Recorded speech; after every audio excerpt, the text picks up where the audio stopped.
music together. Gonna make some music together. Gonna make some music together. Gonna make some music together.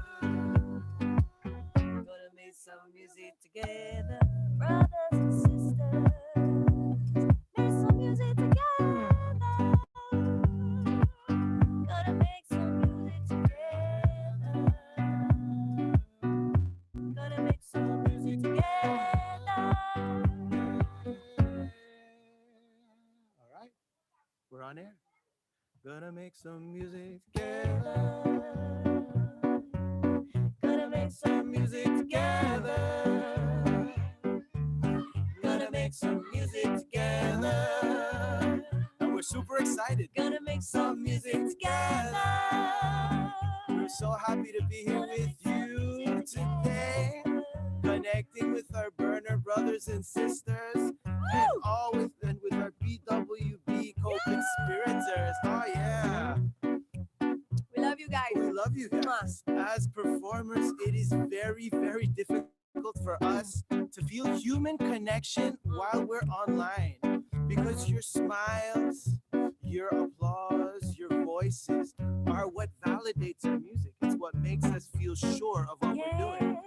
But bad connection or poor connectivity has not hampered our need, our desire for human connection. And so the way we overcome this is through trust. We trust you're on the other side. We trust you're listening. We trust you're vibing with us. Yeah. We are becoming music together. Gonna make some music together. Hey. Gonna make some music together. Gonna make some music together. Hey. Gonna make some music together. Gonna make some music together. Brothers and sisters, come gather round. This sacred act we as people through sound. Long before, not so long ago, music was something you didn't do on your own. That's right, go cooking with emotion.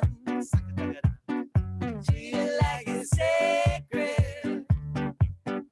Cookie with emotion. You gotta Hey, cook exact. it, baby. Treat it like it's sacred. Hey, Treat it like it's sacred.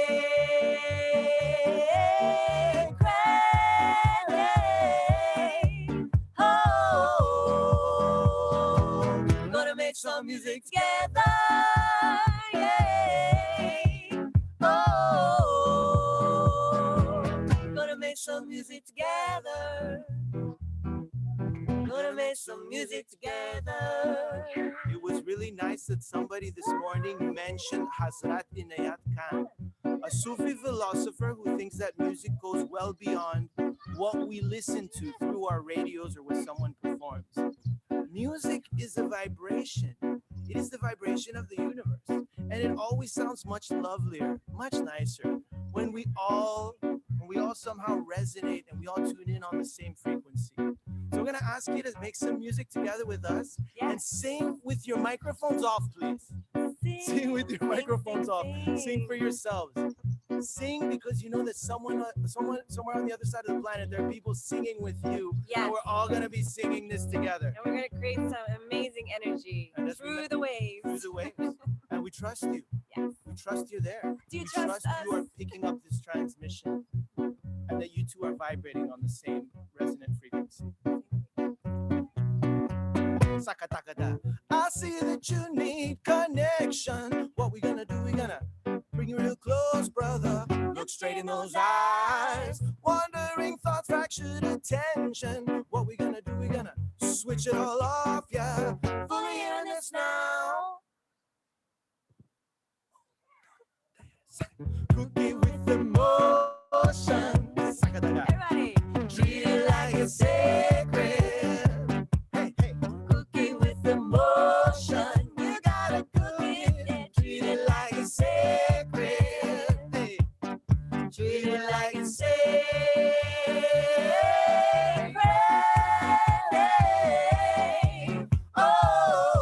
Oh, gonna make some music together. Oh, gonna make some music together. Gonna make some music together. Can we get a nice O from all of you? We just want to hear your resonant frequency through the Akashic field, because you're not gonna come through these earphones here. Yeah. All right, let's all try it together. Breathe in. Everybody, deep breath in. How are we gonna go?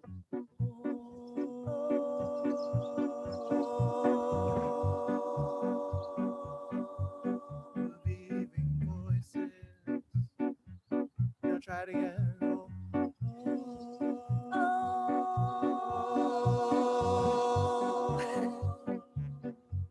We're weaving our voices. All right, we have a couple of more minutes. We're gonna do one last song with you. We need you all to sing.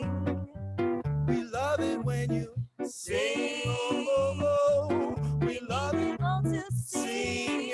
Yeah, from home. Love it when you sing. Yeah. We need you all to sing. Sing. When you're falling in love, you sing. When they're broken in your heart, you sing. When it all falls apart, you sing. When alone in the dark, you sing. When you're battered and scarred, you sing. When you pick yourself up, you 1, 2, 3. Sing. Find your voice amongst others and sing. Become one with the other and sing. You have magic within. Hey. Sing, sing, sing. We need you all to sing. I want to hear them. We love it when you sing. Just that. We need you all to. I heard something. We love it when you. Aha. I swore I heard We something. need you all to sing. Let's bring it back. It's such a beautiful thought to know that all over the world there are people connected on the same bandwidth that are kind of like moving around like this. They're smiling the same way. Yeah. They're just as excited to take part in panel discussions with their friends and hear really, really interesting people talking, right? Let it out. We need you all to Sing. we love it when you Sing. Yeah. we need you all to sing. Oh, we love it when you sing. Hey, we need you all to Sing. sing. Find your voice amongst others and sing. Become one with the other and sing. You have magic within. Hey, sing, sing, sing. We need you all to Sing. we love it when you with big voices. We need you all to. Sing. Yeah, I heard that. We love it when you sing. Sing. We need you all to sing. Sing. Poor connection has not reduced our need for community. It just means we need to trust a little bit more and use our imagination and creativity. It's a little bit like phone sex. Yeah. We know you're on the other side of the line. We know you're listening. We know you're having a good time. We trust you're on the other We side have of the to line. imagine you for us to really keep and maintain intimacy. And so we'd like to leave you with that thought that there's somebody out there who feels the way you do, he's also a crazy burner activist just like you. And that here we are all together, although not in space, we are sharing intention and this beautiful moment of time. Love you. Sending lots of love. Hey, Jurgis, Erica, and the fam, thank you so much for joining us. all the way from Lithuania, Erica and Jurgis, BWB camp members, and some of our favorite minstrels. So appreciative of you two joining us this morning. Thanks so much. So we're going to move on into just the starting of the morning. Hi, my name is Christopher Breedlove, and I am part of the Burners Without Borders team. I'll be one of your hosts today during the summit. The tech team, if we could actually launch the first poll, we'd love to see where people are calling in from today. Curious where you're calling in from. And as you look at the answers that are available to you, you're going to see that we made some assumptions. So forgive us for being a little Amerocentric. And while we're waiting for those answers to call in, we're going to bring up Molly Rose to get settled into the day. Hey, Molly Rose. Hey, Christopher. Hello, everyone. I'm Molly Rose. I'm part of the Burners Without Borders team, and I'm super excited to be co-hosting our summit today. When I woke up this morning, I was thinking about the way that I usually feel getting ready on Saturday morning of a summit, and I looked around and saw that even though I'm not in the place with all of my things, I actually had a lot from the summits with me that I thought I would share what I brought into the space today. So the first thing that I found was Yodasa's new book. Yodasa Williams is a burner who ran the first emerging writers retreat for women and non-binary writers of color at Fly Ranch last year. And I pre-ordered her book and it just showed up in the mail yesterday. So I thought that was really auspicious. And then I also brought with me my copy of Life Among the Paiutes. It's the first book written in English about the Paiute people by a Paiute woman. It was published in 1883, and I picked it up at the Pyramid Lake Museum on my way home from the last summit. And finally, I brought with me my axolotl jumpsuit that one of our friends from the axolotl camp out of Mexico brought to one of our summits. The axolotl is the most regenerative amphibian on the planet. It can regrow its own head, and I brought it with me as part of my coronavirus safety gear kit, and so I thought I would share that with you all. Hope you enjoyed that little show and tell. So look around your space and maybe see what you are intentionally bringing in with you this morning. This morning's plenary is a Zoom webinar, and so we're only going to be able to see the speakers this morning.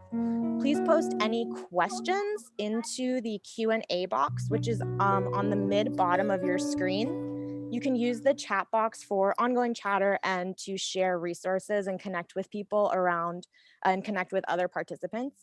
But please direct all of your questions into the Q&A box.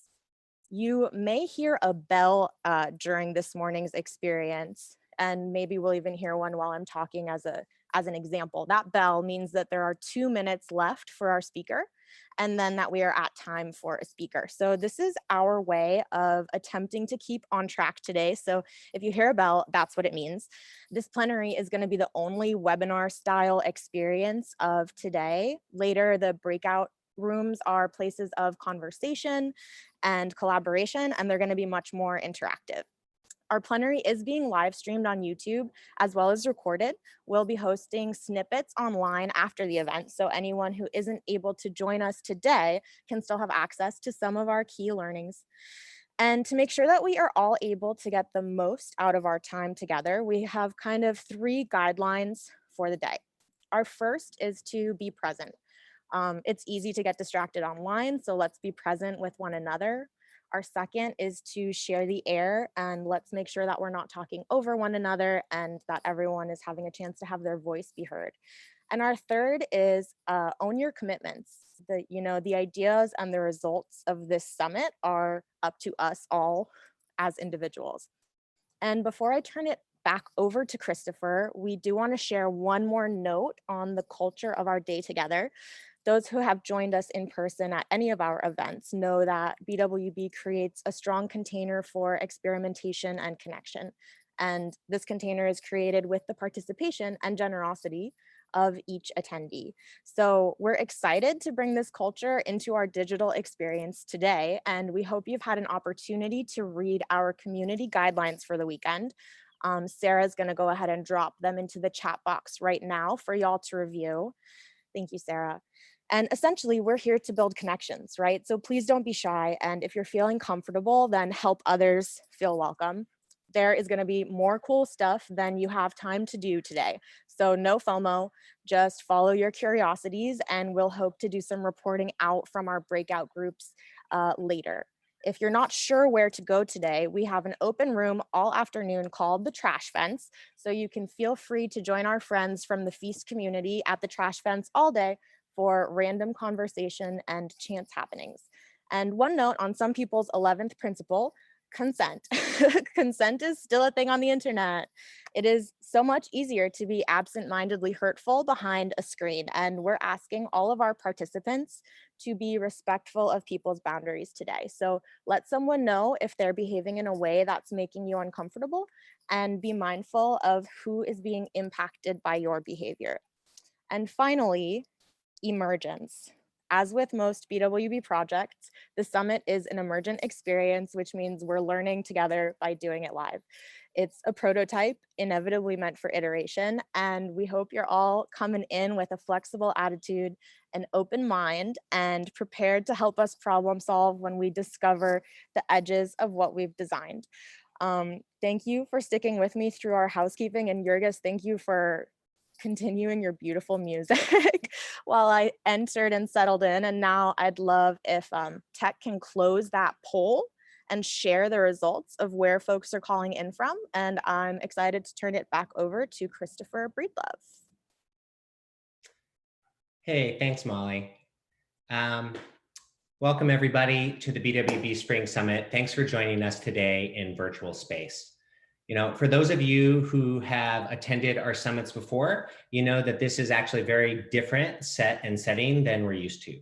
In a non-pandemic world, we gather together at the Fly Ranch property, which is a 3,800 acre parcel just 12 miles past where the Black Rock City event happens.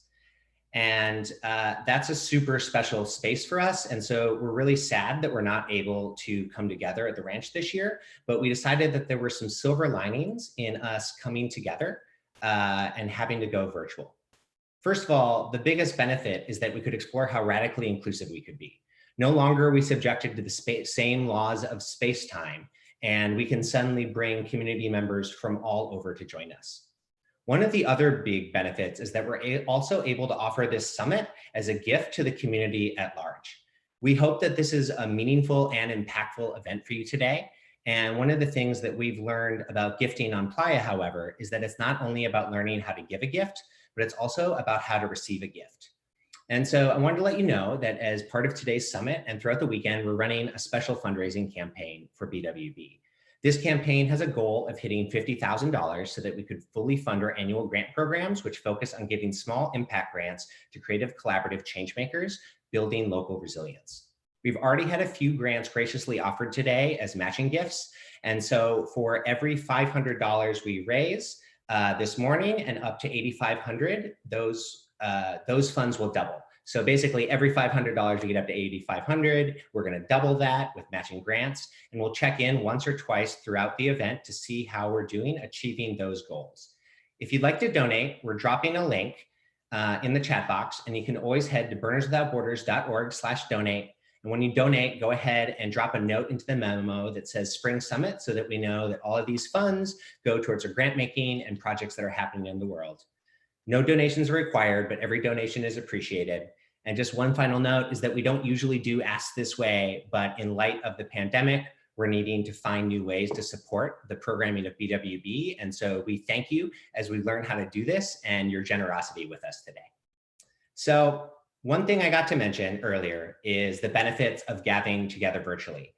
But I didn't get to mention one drawback to going virtually, which is part of the Gathering at Fly, which is about becoming rooted in the place. And not only being rooted in the place, but also into the community and into ourselves. So in an attempt to get rooted this morning, I wanted to spend one moment to get rooted in Burners Without Borders. Most of you probably know the story, and I'm not going to go super into the details, but BWB started in 2005 when Hurricane Katrina hit the Gulf Coast and the Burning Man event was still happening.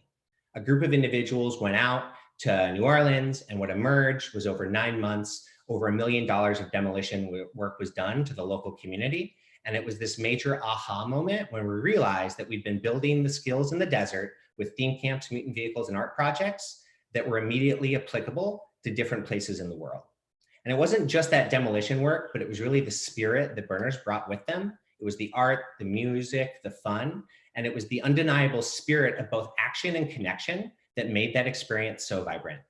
It's the same idea we're holding today, and we're not asking burners to replicate this idea of Katrina, but we're asking for them to look at their own reflection in that story and see themselves in it and bring it out into their own communities. And I wasn't there in 2005, so I wanted to bring up someone who was and could give us some reflections on the ideas of BWB both then and now. It's my honor to introduce Tom Price. He's one of the founders of BWB as well as BlackRock Solar, and someone who continues to inspire me today. Hey, welcome, Tom. Hi, this is so crazy. Can you hear me? We can. Awesome. And you can see me, is that right? We can indeed. Okay, wow. So this is amazing. Did I actually just hear music from Lithuania? Did that just actually happen? I can't. This is incredible. Hi, everyone, wherever you happen to be. This is quite a moment that we're in, which is kind of fitting because BWB is all about being in a moment in the same way that being a Burning Man is about being in a moment.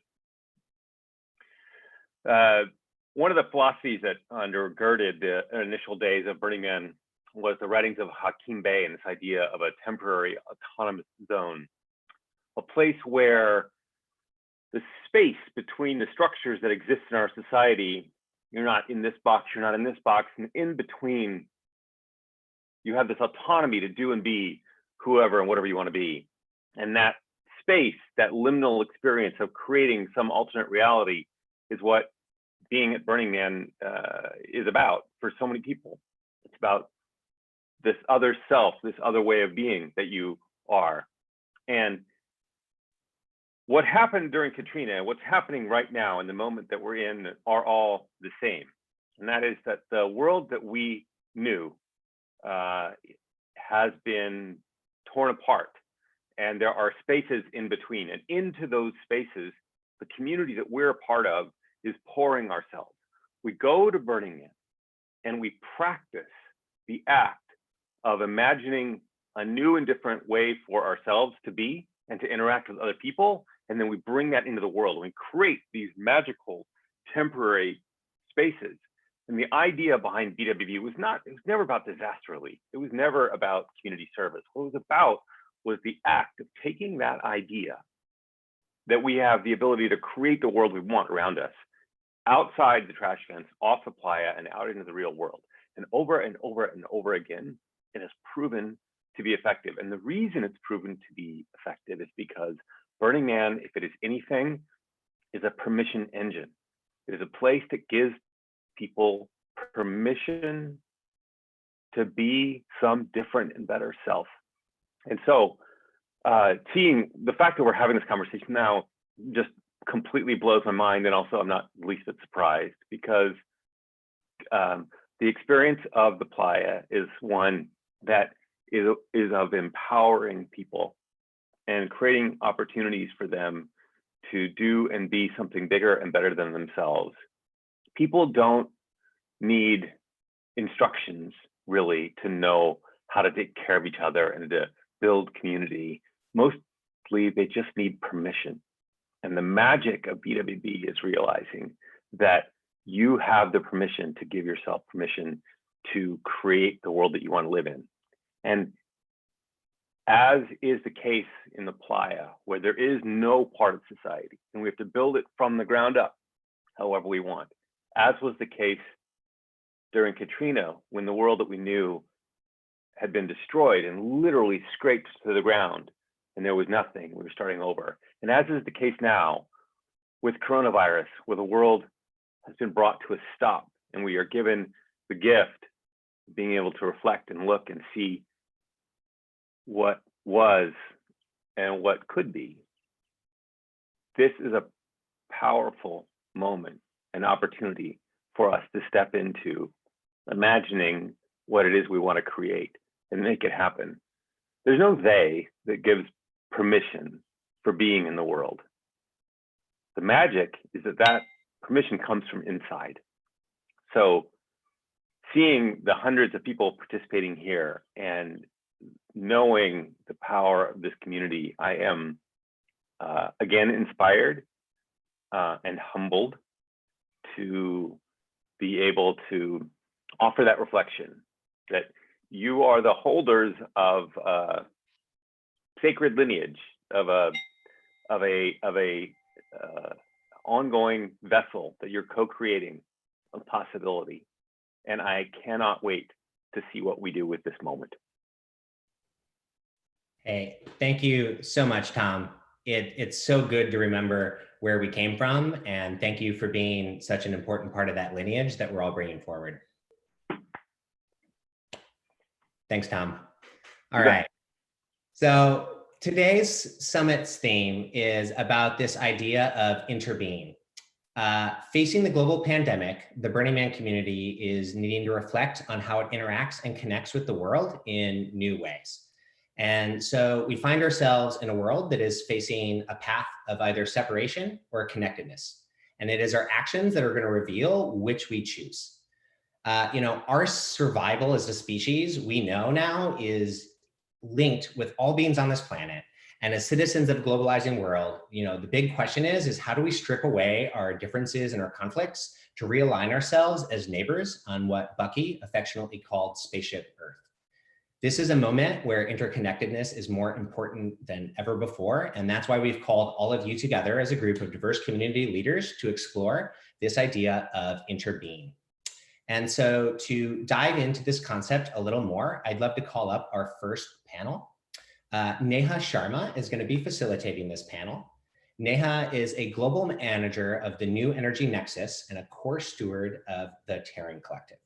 She is committed to a just and equitable energy transition, as well as all beings thriving in relationship with each other on this planet, as well as deep belly laughs. As a strategist, she's focused on impactful partnerships, and she has an unwavering commitment to ensure that all voices and stakeholders are represented when we imagine and create our futures. Welcome, Neha, and welcome our panelists, Alexa Levy and Elias Katan. Welcome, guys. Thank you so much, Breedlove. It's an honor to be here. Can everyone hear me okay? We can. Great, awesome, cool. Well, it's, again, such a pleasure to be here. I'm so excited to dive into this concept with all of you. And given that we're sort of exploring interbeing, I thought we would try to start off with maybe a foundation of what interbeing is, or what interbeing could be. So one of the definitions of interbeing is coined by Thich Nhat Hanh. And I wanted to share a little bit of what came to his mind when he was creating this word. So he writes, about 30 years ago, I was looking for an English word to describe our deep interconnection with everything else. I liked the word togetherness, but I finally came up with the word interbeing. The verb to be can be misleading because we cannot be by ourselves alone. To be is always to interbe. If we combine the prefix inter with the verb to be, we have a new verb, interbe. To interbe and the action of interbeing reflects reality more accurately. We inter-are with one another and with all life. So as we consider what it might mean to interbe, it's really important for us to create spaces to understand more deeply how to be with one another. And it's really exciting to see how many different disciplines and perspectives we have lined up for today's event. Because as we share and as we listen to different approaches, we can really create empathy and understand how we can work towards our shared missions together. So with that, let's learn a little bit more about some approaches to interbeing.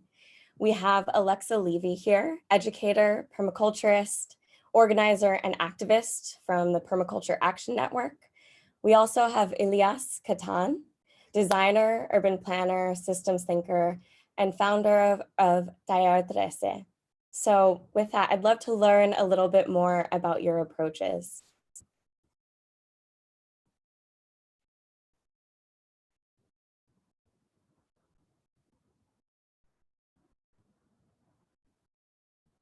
Cool. I can start. Can y'all hear me? Great. Cool. Hi. So my name is Alexa Levy. Thank you, Neha, for the introduction, and Breedlove and Molly and the beautiful music. I'm happy to be on here today. Yeah, so I really do appreciate the opportunity to share my thoughts. And I wanted to first share that I am really grateful to be in community doing work towards more collectivity and connection. And I'm grateful for the people and the beings that have come before me who have fought and lived. I'm grateful for my family and my comrades who offer love and space to geek out about strategies and philosophies and plants. And I'm grateful for the land and what I learn when I listen and tend to it. Yeah, so like a little bit about me and the work that I focus on a lot right now. So I've been a youth educator for over 10 years and a restorative justice and transformative justice facilitator. I sing in the Thrive Choir, a young herbalist and a farmer, friend, a daughter, a partner. And I spend a lot of my time organizing as a member of this grassroots organization called Permaculture Action Network. And so Permaculture Action Network partners with different musical artists, music festivals, and different cultural events to mobilize people to days of direct regenerative action at projects like urban farms and community spaces. So over the past 5+ years, it's almost 6, there have been 101 permaculture action days and over 15,000 people who have come to these free events to learn and to grow and to build together. So our strategy is really meeting people where they're at. So at concerts and events where we can invite them this soft introduction and this visceral experience of what it feels like to be with the land and create regenerative systems and ultimately be well with one another. So hundreds of people at a time are working on different hands-on projects and attending workshops and sharing meals, and all while music is happening. And to me, it's quite magical. We've actually organized 4 permaculture action days with BWB on the road to Burning Man since 2016. One was in Los Angeles, another was in Seattle, then the Big Pine, California with the Big Pine Paiute tribe, the Native Farming Project. And then last summer in Oakland on the summer solstice, we had an action day with BWB and Burning Man instead of the annual pre-compression party. And so just from those 4 action days, we planted fruit trees, built greenhouses and ponds and outdoor benches, native plant species, dug swales, installed solar panels on outdoor classrooms. And those are just a few of the projects. Quite amazing. And on this idea of interbeing, my hope is for more people to recognize that we as humans are interconnected by nature. And therefore, we can create interdependence with the land and each other. And that this is going to take work. It's going to take reskilling, but indeed, it is possible. And in my opinion, it is every single person's responsibility to find their part in the whole of that, because each living creature really does have a unique purpose, and we might as well utilize it for the greater good and collective liberation. And so for me, Permaculture Action Network has been a really liberating platform and a way to practice this for me.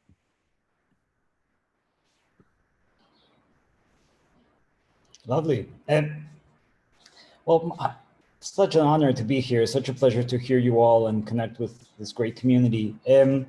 I'm speaking from Mexico City. My background is in design. on architecture specifically and doing urban developments, then realizing through shamanic work and studying ecology and working with the Regenesis group for a while that regeneration is actually not only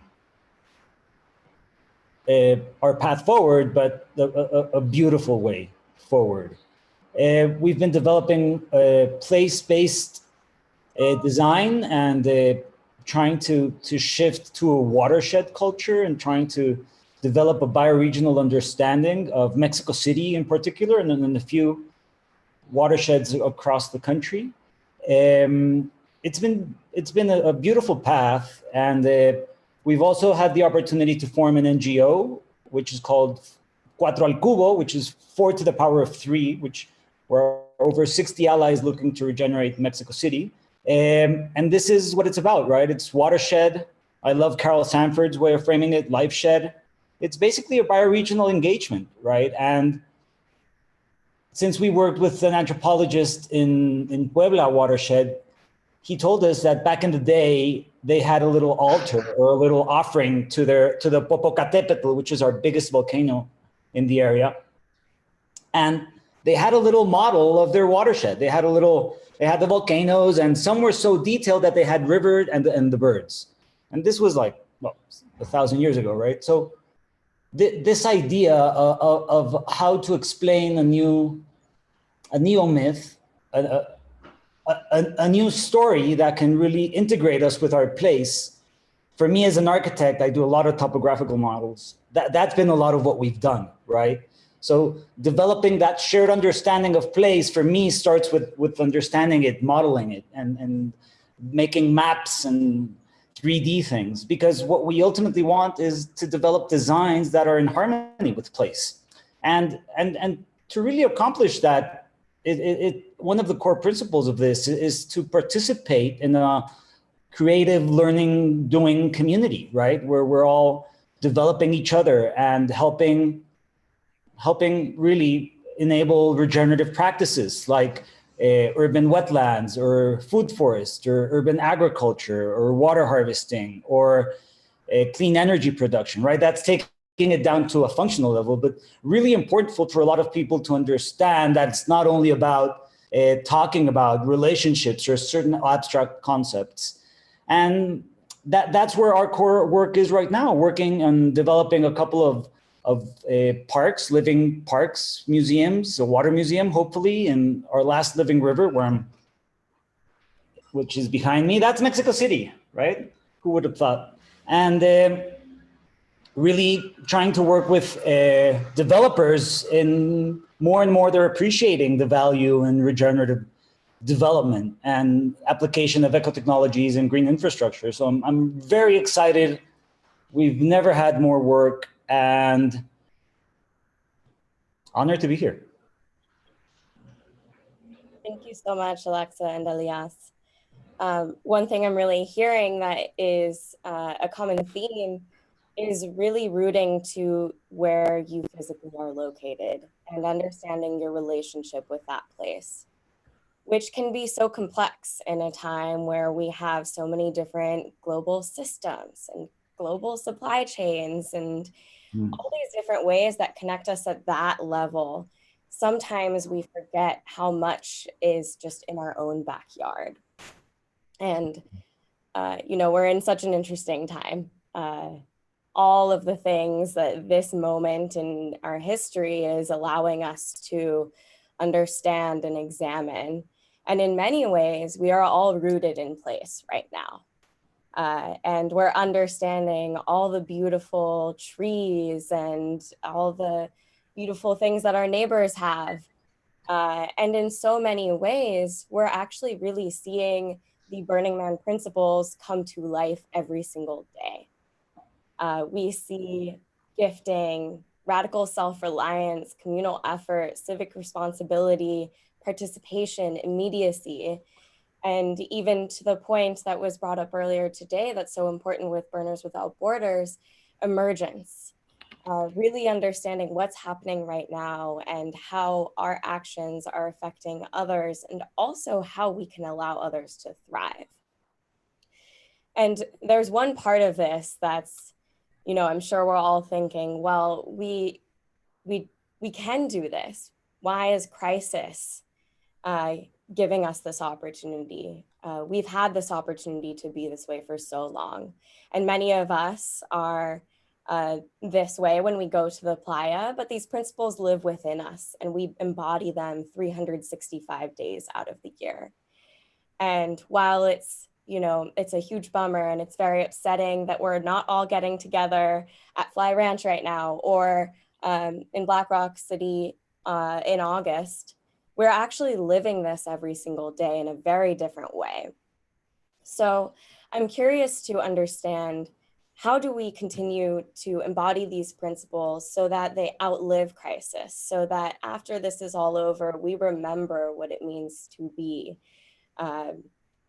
you know, having radical inclusion, leaving no trace, being in this immediacy. And I'm also curious to know, how do you embody interbeing? Whoever wants to go first. Alexa. You can go, unless Elias, you want to go. You first. Okay. Wow. Well, yeah, so place. I think of connection to land and connection to people. And I have actually been in a deep pondering recently, my connection to place, as I'm sure many are, as I am sheltered in place.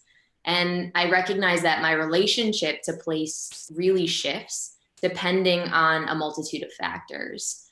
So like the land I steward, AKA my 1/10 of an acre backyard garden, has been such a source of healing and nurture, as well as this playground experiment. It's allowed me to experiment with my curiosities, growing food and medicine.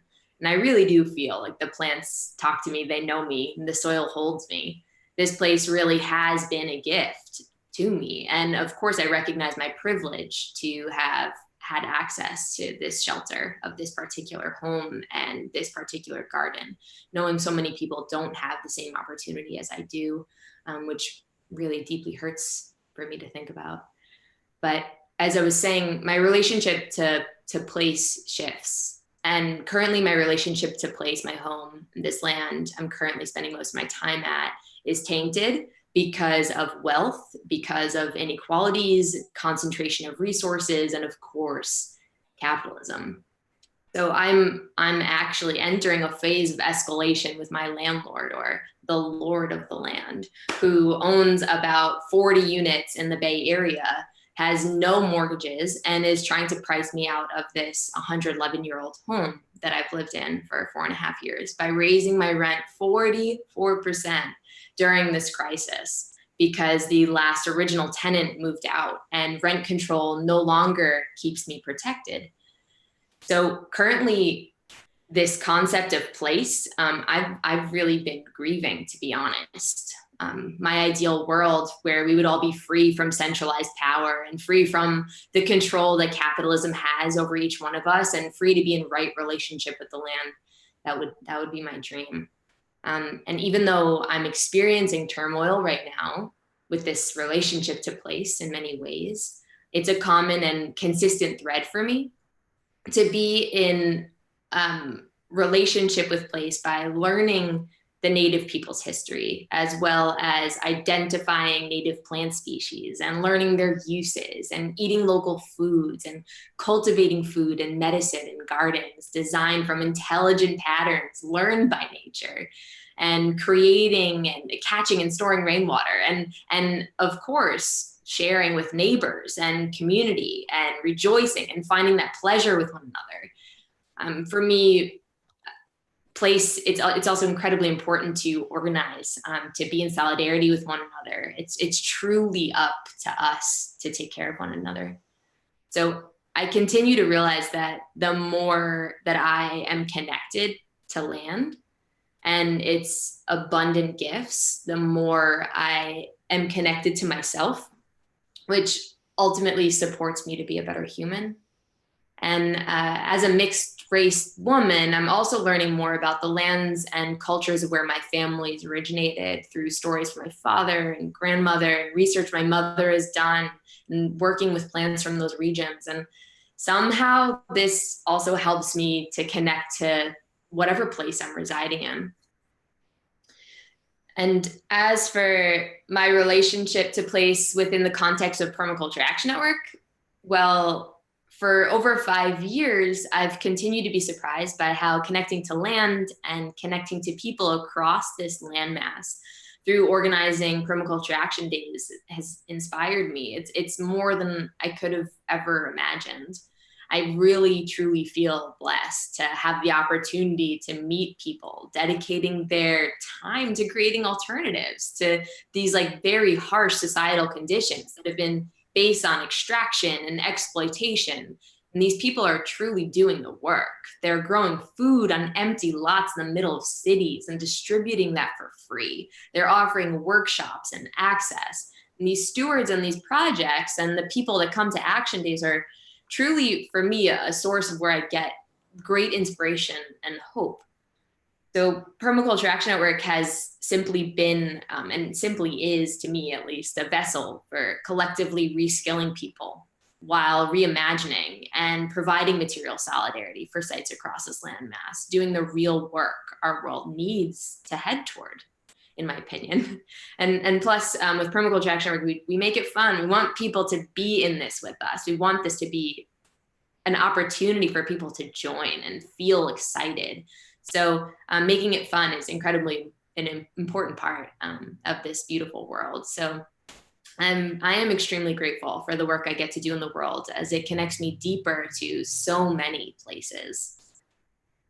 And then this concept of embodying interbeing, which I can definitely resonate, and it definitely encompasses the parts of Burning Man principles by connecting to land and connecting to people and all living beings, whether it's saying hi to my neighbors, the black Phoebe who sits and sweetly tweets on the fence pole every day in my garden, or the family of hummingbirds who have been nesting in the plum tree for over 2 years, or the pigeons who live under like my neighbor Darrow's gutter, or the stories I get to hear from Blanche, who's lived in my neighborhood for over 50 years. I also eat well, and I cook, and I move my body, and I dance, and I sing, and I make medicine and art, and I write, and I have compassion and gratitude, and I cry. To be honest, another connection for me of embodying this interbeing is taking me some time to figure out, which is, you hear this like connect with your ancestors, listen to them. And I didn't necessarily grow up with thinking, like hearing that and thinking about that. So it's taken me some time to figure out what that really meant to me. And I'm grateful that I've experimented by taking the time, because I'm feeling those messages more clear. And I'm not sure, maybe I'm just becoming a better listener. Thank you so much, Alexa. Yeah, I've been crafting mentally like this question for a while, right? The principles, and talked about it with a couple of people on which one we should or we could propose to regenerate. And the one that really resounds that we can work better for is leaving no trace. We leave a trace everywhere, if you want or not. And I believe we can reframe it as a positive trace. Leave a positive trace. Leave it cleaner, healthier, and more biodiverse where that's possible. It's how can you help develop those healthy systems? And I think that should be a priority like everywhere. This season reminds me, I got hepatitis A from shrimp back in when I was 29, like 12, 13 years ago. That was my own self quarantine for a little over 4 months and having to eat healthy, because there's no better way to go through a hepatitis. And since then, I've learned to drink a lot of water, to have breakfast, good food. And obviously it's about, I think, making it year round. I think that would be another principle. It's how can you develop yourself, your community, and your bioregion year round? This needs to be a perpetual thing we're engaged in. I just finished a wonderful book called Cristina, she's the daughter of the ex-Costa Rican president and very much involved in the COP movement and the whole conversations around that. I think she mentions 2 dates we really need to have in mind. And by 2030, we need to halve emissions. So we have 10 years to really get the work going. And that needs to be every single day. And that would be a principle I would invite everybody, right? Like, how can we craft a regenerative narrative for yourself, your neighborhood, and your bioregion? Because if we're not healing the water where it's born and all the way down through the city, we're just throwing bubble gum at a Teflon, we say in Spanish. I don't know if that sounds coherent in English. But yeah, I mean, we need to understand this as an opportunity, obviously, as a lot of people have said, and an opportunity to look for health within your business, health within your relationship. Obviously, healthy food should be like global priorities, and we have the power to shift it. We're watching it right now. Yeah, absolutely. There's something that comes to mind with all of this, and Alexa, hearing your story, and Elias, just how you relate. I think we're starting to realize all of the layers of noise that we've created between us and land and between us and place. And it's time to get rid of those layers of noise.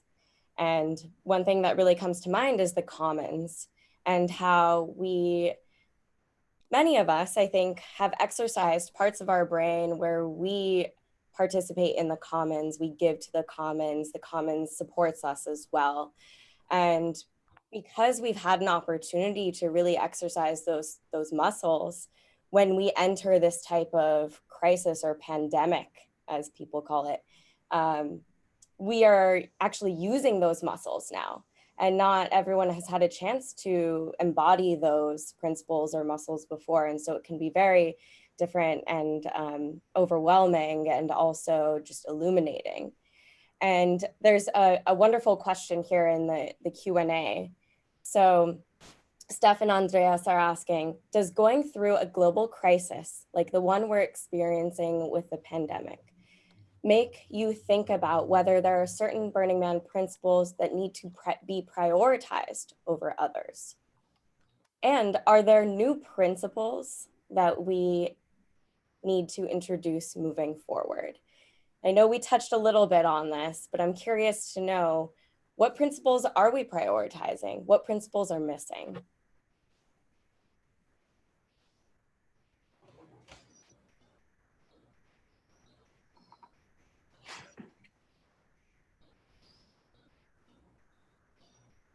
I've personally got to pull up a little bit of a principle guide at the moment. Oh, I'll drop them in.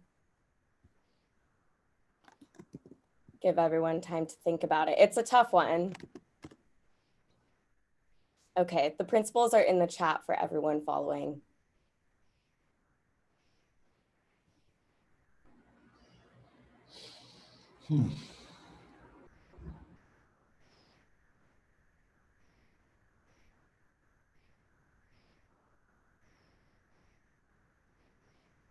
I guess I would say, for myself, what comes to mind, we do have immediacy as a part of it, but there's something that really sticks with me with the idea of emergence, which I know Burners Without Borders does think about quite a bit. I think with things that are changing every single day and needing to react and having really quick feedback loops, that's what comes up for me. I can take a stab at thinking of something as well. And thanks for this, Neha. Yeah, I think that the Burning Man principles are a really wonderful beginning guide. And I think that maybe what's missing for me is really dismantling the systems of oppression and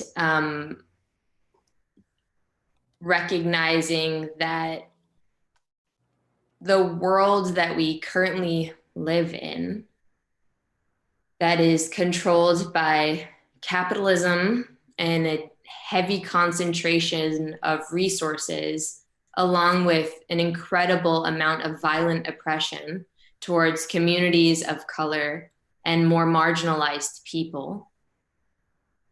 These systems need to be considered in this path, in my opinion, in this path forward. There's no way to move forward without dismantling these harmful systems. So while participation, immediacy, leaving no trace, civic responsibility, all these things, like this radical self-expression, all of these things like have to be tied to the realization that like if some are not free, if there are still people in cages, then we can't all be free. So we need to actually dismantle systems of oppression now. I don't know. I'm a big fan of Kate Raworth's work. One of the best things I've read in the last year, I think, Donut Economics. Deeply invite everybody to see her TED Talk and her book.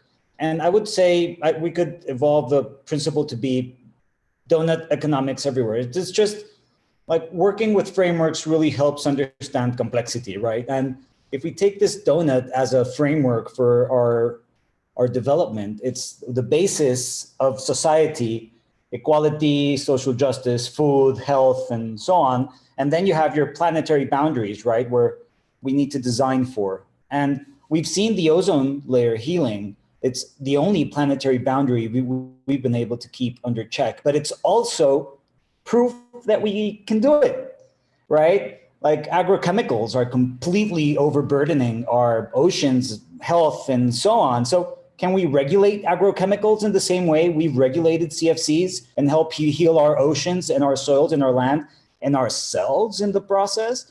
And we need to understand this. And I love this concept that you're proposing in this panel, the interbeing. My dear teacher and one of my favorite beings on earth, Satish Kumar, frames it as you are, therefore I am. And listening to all of you, I'm really like just trying to maybe evolve this saying. And it's like, we are, therefore I am. And in the we need to include bees and other native pollinators and the salamanders and the axolotl as an example that regeneration is possible even within Mexico City, right? So how can we really honor our web of life and be active participants in it daily? I think that's where we are right now. Thank you so much. Well, so in our last minute together, I'd like to pose a question. So if in some cataclysm, all scientific knowledge were to be destroyed and only one sentence passed on to the next generation of creatures, what statement would contain the most information in the fewest words? I'm going to steal a phrase from biomimicry. It's nature. How would nature do it?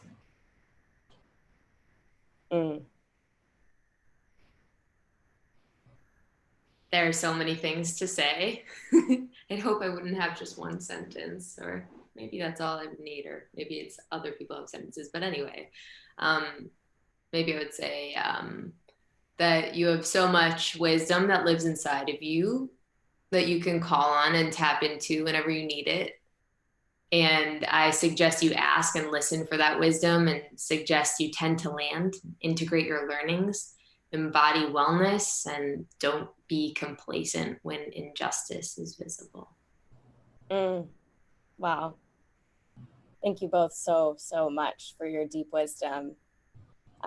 With that, I will just leave you all. We'll go into the next panel, and one theory of change I'd like to just plant a seed for is be whole with yourself, to be whole with others, to be whole with the world. Thank you all for joining us today, and really excited to learn more from the rest of the panelists. Hey, Neha, Alexa, Ilyas, thank you so much for joining us. That was awesome. I love that. Actually, while you guys were talking and we were talking about rootedness in place, I decided to change my shirt because I'm from the desert in California. And so these are Joshua trees, and I really wanted to like call in that place that I'm from for the rest of this conversation. So thank you guys. Great. We're going to head right on into this next section, and we're going to bring up an artist to give his own reflections on this idea. And the reason we wanted to bring in an artist is because as burners, we know that any good reflection on a topic needs to include an artistic one. So I am excited to introduce Maceo Paisley. He is a dancer, designer, founder of the Citizens of Culture and Nos Tus Gallery in Los Angeles. He uses arts and culture to highlight the complexities of life and discover joy and clarity in all things. Maceo, good morning and welcome. Hello, everyone. Happy to be here. Big group hug to everyone that's on. My intention here is to use movement to use 3 principles of quantum mechanics to help us remember to be compassionate and humble. And so I'm going to use quantum mechanics principles as a metaphor, and hopefully this works out as I'm sitting in my chair. The first one is the uncertainty principle, which is to say that we cannot absolutely know the location of a particle and its movement at the same time. So this is like with my finger. My finger looks like it's on one side, it looks like it's on the other, but it's also creating this fan shape. And this is just the speed of my finger. So as we move with subatomic particles faster, almost as fast as the speed of light, we're always slightly behind the pace of reality. So if we sit back, and I like this, grounded in the now, we have the opportunity to really feel what's going on by surrendering to the moment. Second is wave particle duality.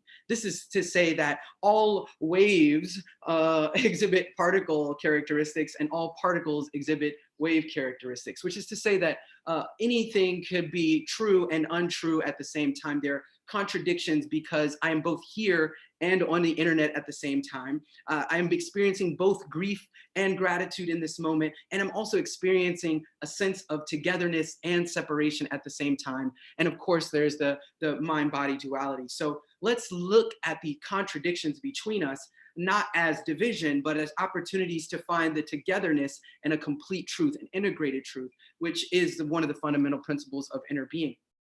My favorite one is superposition, and that is a wave particle can be in 2 places at once. And I like to use this metaphor with my hand, is when I move it really close to my nose, it looks like I have 2 fingers because I have 2 eyes. It's 2 different perspectives, but as I pull the finger away from my body and into focal range, I begin to see that I only actually have 1 finger.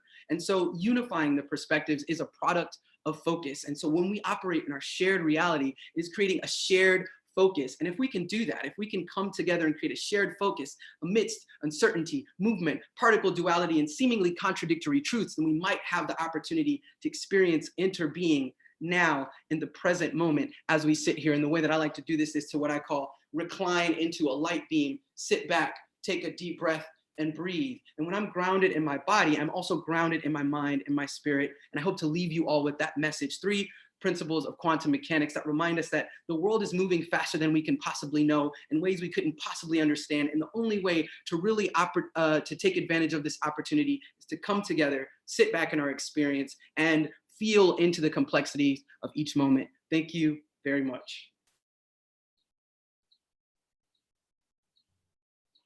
Great. Maceo, thank you so much. Thanks for getting us moving. Thanks for getting us to think about the underpinnings of everything, which is the molecules that make us all. Thanks so much for being here with us today. Great. I think we're just going to move on to our next session, because what we want to do is we want to keep this vibrant. We want to keep it going. And so we're going to have a second panel here. And this second panel is really on the idea of practical application.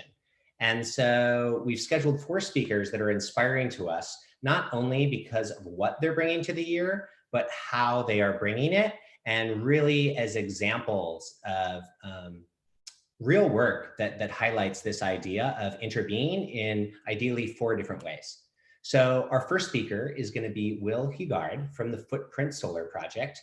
Will is a nationally registered pandemic from Minneapolis and has experience in emergency medical care, disaster relief, and off-grid solar energy. He's driven by a fascination of the connection between public health, environmental science, and humanitarian crisis, and he works on projects that sit at the nexus of emergency response and sustainable development. He's also someone I'm proud to call my friend. Hey, Will, welcome this morning. Thanks for joining us. Thank you for having me, guys. Can everyone hear me? Just to make sure that this thing works. You are good.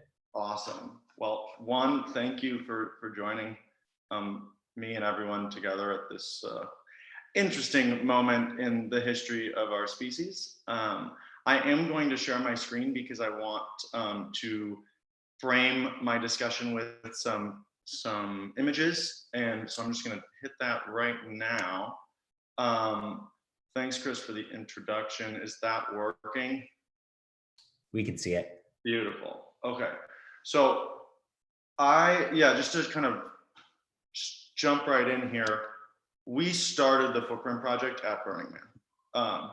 We started testing solar battery systems to basically power critical infrastructure, and one of the few places that would let us do it is Burning Man and the Playa. So we started this a few years ago, and I think now is a very interesting moment to think about how the lessons and the actual physical infrastructure of Burning Man can be brought to other places that are in serious crisis. Some people might not like it when I call Burning Man a first world refugee camp, but I think the reality is that we are surrounded by people in deep, deep suffering, and we have such privilege to sit on lots of physical infrastructure that could be mobilized for shared benefit. So to start, here we go. So yeah, I lead Footprint Project. It's a very small grassroots nonprofit that deploys mobile solar battery systems to disasters. Our mission is really to turn every disaster into an opportunity for sustainable development, and we do that by helping communities build back greener by rapidly deploying these basically solar energy systems on wheels. Like I said, our initiative started at the Rampart Medical Clinic back in 2017 and then 2018 when we tested mobile solar systems for health infrastructure on Playa. And what we did last year, which I think for us was a really awakening moment, was we were able to build 3 solar trailers and 3 solar shelters, fabric tents with flexible solar panels and batteries on them. And we were able to test them at 3 other camps, providing clean power for about 150 people. But what's more interesting, I think, than what we did on Playa is what happened to that equipment after after we left Playa. And what's happened is we've seen this equipment just kind of float around the domestic US and power other needs that we kind of didn't expect when we built these systems.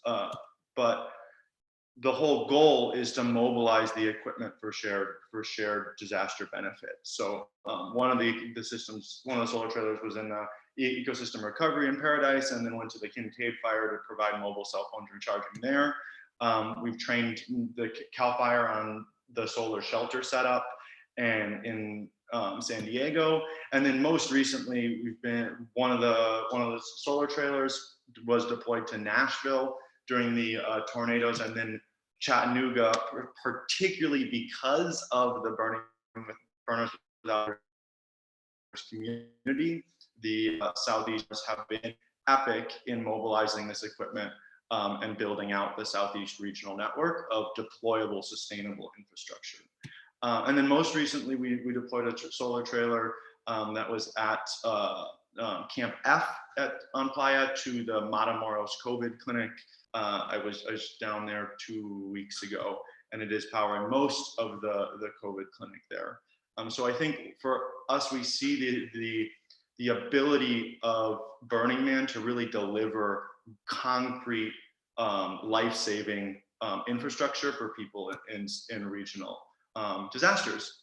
So just so we kind of talk about what we're trying to get to is we're really trying to mobilize set up regional dispatch hubs for clean energy systems. We only own a couple of these systems, but we know there are more floating around out there, whether they're a DIY build or whether they're a a larger, more professional solar battery system. It really doesn't matter as long as we can displace traditional fossil fuel generation in times of crisis. And so what we hope to accomplish is really leverage the BWB community to develop these regional networks. So when the next flood, hurricane, wildfire, tornado, or something like COVID happens, where people are going to be running generators to respond to these emergencies, we can show kind of the future of our mobile sustainable infrastructure. If we're gonna actually survive this decade that we are leaning into hard in 2020. So I wanted to share this photo because this is the first solar trailer we ever built. It was brought out to Burning Man in 2017. We lived in it. It worked kind of, but we learned a lot. And every time we deploy this stuff, we learn new things. And here's what we just finished building last month, and we've come a long way. But I say this because when we're asking people to get involved, we will deploy pretty much any solar battery system that is semi-functional if there's no power for a community in need, right? So if any power is better than no power, and clean or sustainable power is better than fossil fuels. So I want to share that just because I encourage you to please get involved. And if you do have infrastructure, particularly sustainable infrastructure that you have designed or built for Playa, and it's sitting in a lot somewhere, I think now is a really good time to think about how to mobilize that equipment for the crises around us. So I guess just to kind of close out my brief little discussion here, I'd encourage everyone to really think about how, whatever the hell this multiverse thing is going to be, how are we actually going to use this to solve the problems that we're all facing? The reason why we're sitting here talking behind screens and not at Fly Ranch right now, talking in person.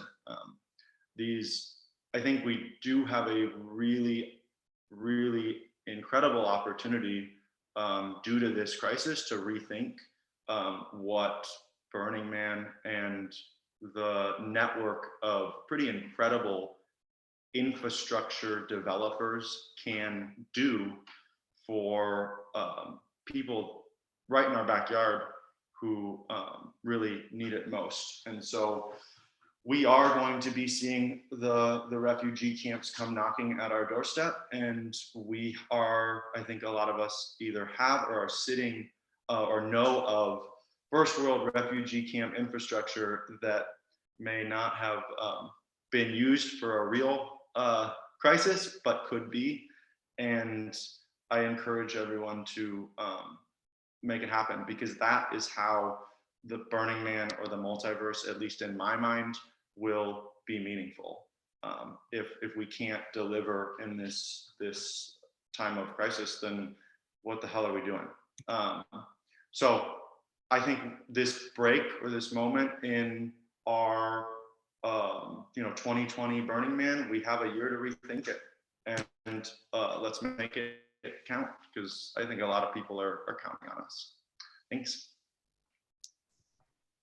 Hey, Will, thank you so much. I love your story. I love the iterative design.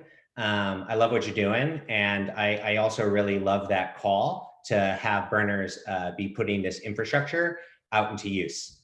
So thanks for being part of one of those inspiring examples that helps us tell that story. We're actually going to drop a link right there in the chat box. If any of you have infrastructure, we're also building within BWB a resource network so that as projects come up in the world, we can help utilize the Think Camp, Art Car, and Art Collective infrastructure out there in the world. Thanks, Will. So I'm going to move on to our next speaker, another really inspiring person, Dorothy Jones Davis. Dorothy is the executive director of the Nation of Makers. which is a non-for-profit whose mission is to support America's maker organizations through advocacy, resource sharing, and the building of community within the maker movement and beyond. In this role, she's deeply interested in creating connections between a diversity of makers, enabling them to use their collective skills to harness solutions for the world's challenges, grand and small. Welcome, Dorothy. Thanks for joining us this morning. Thank you, and I want to say thank you to all of the organizers and everyone that pulled this together. I am learning so much and just feeling so grateful and looking at the blessing of just being here. So thank you for that. When I personally think of the concept of interbeing, I'm personally reminded of an analogy from my own faith tradition, which is the idea that that's similar to our own physical body. We're part of a larger body, the corporal human body, which embodies all of us. And similar to our own physical body, when we get a signal that something is wrong in one part, when a system fails, as they sometimes do, especially as we age, and as they have in the midst of COVID, whether it's a government system, a supply chain, communication, the body is compelled to respond. And in fact, you see this in your physical body, right? The pain in your hip, and I'm probably talking to myself because I've been sitting for a long time, and the pain in my hip that my hip is manifesting is compensated for by my knee. And so my knee starts to work harder. And similarly, you might know that when you have a reduction in vision, your hearing gets a little bit better, and you might be able to hear a little bit more clearly as your body responds. And it really doesn't matter if the part of the body that we're caring for looks a little bit different than we do, has a different skin color, a different language, or a different belief, or is in a different region of the world, is free or is bound, is rich or is poor. When the body feels pain and sees part of itself hurting, we are each, as a part of the same body, compelled to do something, anything. So it really doesn't surprise me, and I'm talking to you today about the practical application of makers, that makers, burners, hackers, artists, everyday people from around the world saw the pain of our corporal body in the midst of COVID and started to do something. And something they did. Frankly, I use the word makers, and I want you guys to know I could care less if you call yourself a maker. I'm really agnostic to the term. I don't think that it means a brand or anything like that. But if you're a person that makes and creates and innovates and helps, you're a responder in this context. And so we watched as the world responded in this tremendous way. There were the designers, the engineers, the visionaries who saw how we did things and how it could be modified, how it could be iterated on, and how it could be made better. These are groups like the open source COVID medical supplies group, Helpful Engineering. There are countless thousands of Facebook groups of people trying to iterate, identify the best designs, to work with hospitals, to work with nursing homes, to work with prisons, to work with all the people in our corporal body, and to iterate on a design that would be better. There were the folks that prototype, the prototypers, the hackers, the makers, the people who 3D printed until literally they ran out of filament, who CNC'd until they ran out of plastic, who milled and mold designs that would allow for safety and comfort. There were groups like the Fab Foundation that came together across the country, across the world. Tikkun Olam Makers started out in Israel, but had several different organizations coming together to work, different maker spaces from around the world. Groups everywhere, burners, folks that just came together and said, we have to do this. There were the organizers. No matter what your talent is, there's something for you, right? So there are the organizers and the collators and the connectors. And I'm actually one of those people. I don't make a lot, but I do connect people who saw everyone doing and making and wanted to connect them to supplies, to resources, to each other. And so Nation of Makers, our organization, is one of those organizations that tries to do that. We try to connect people to the people and the partnerships and supplies and resources they need. We've partnered with groups like Get Us PPE, which is an organization that's trying to make that connection from the maker to the hospital care system, to the maker to the nursing home. Groups like Find the Masks, which are also connecting makers to organizations like prison populations, to organizations like homeless shelters that are trying to identify the need in communities as diverse as it is and trying to fill that need. They were the last mile deliverers who took the risk of leaving their homes to deliver this corporal body's protective equipment. And those people are also very, very crucial in this.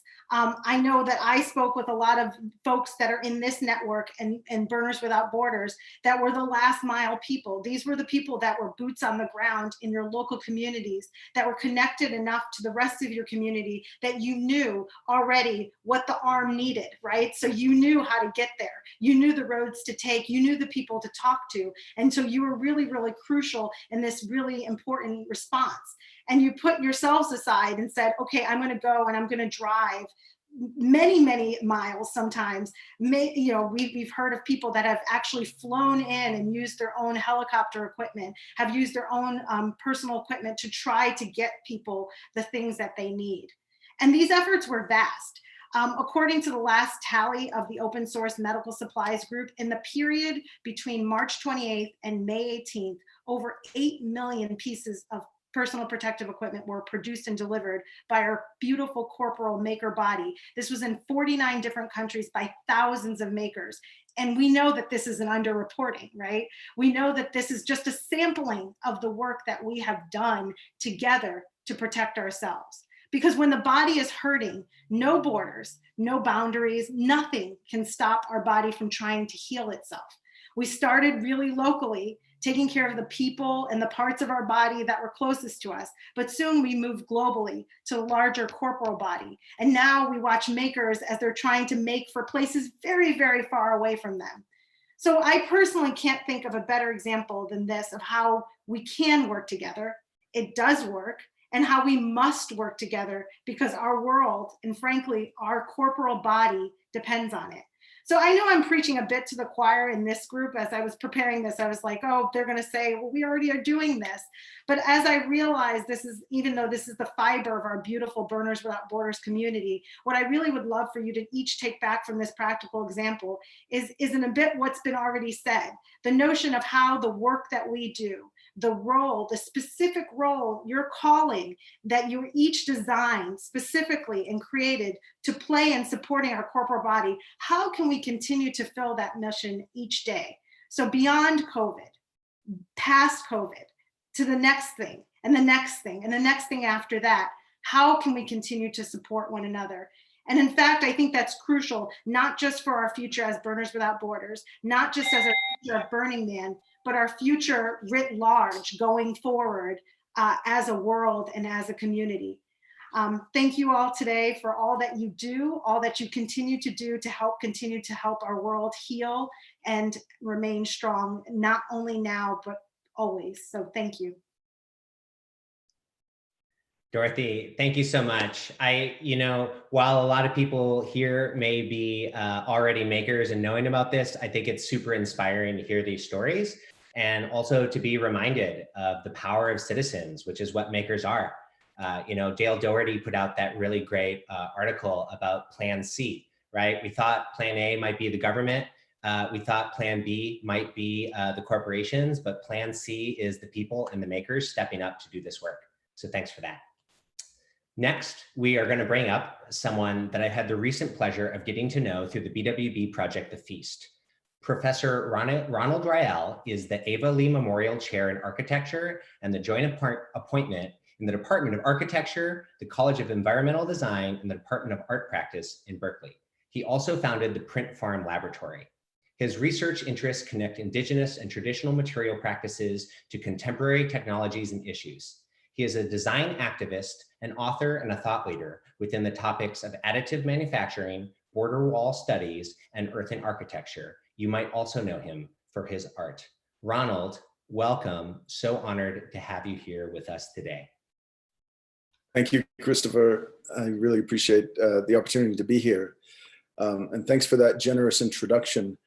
I'll be sharing my screen, and I might also introduce myself as a borderland citizen. And I want to talk about how in being a borderland citizen, I think a lot about the ways that people come together, because for me, the borderlands are a place where people and food and culture and different religions come together in sometimes really interesting, sometimes violent, and sometimes remarkable ways.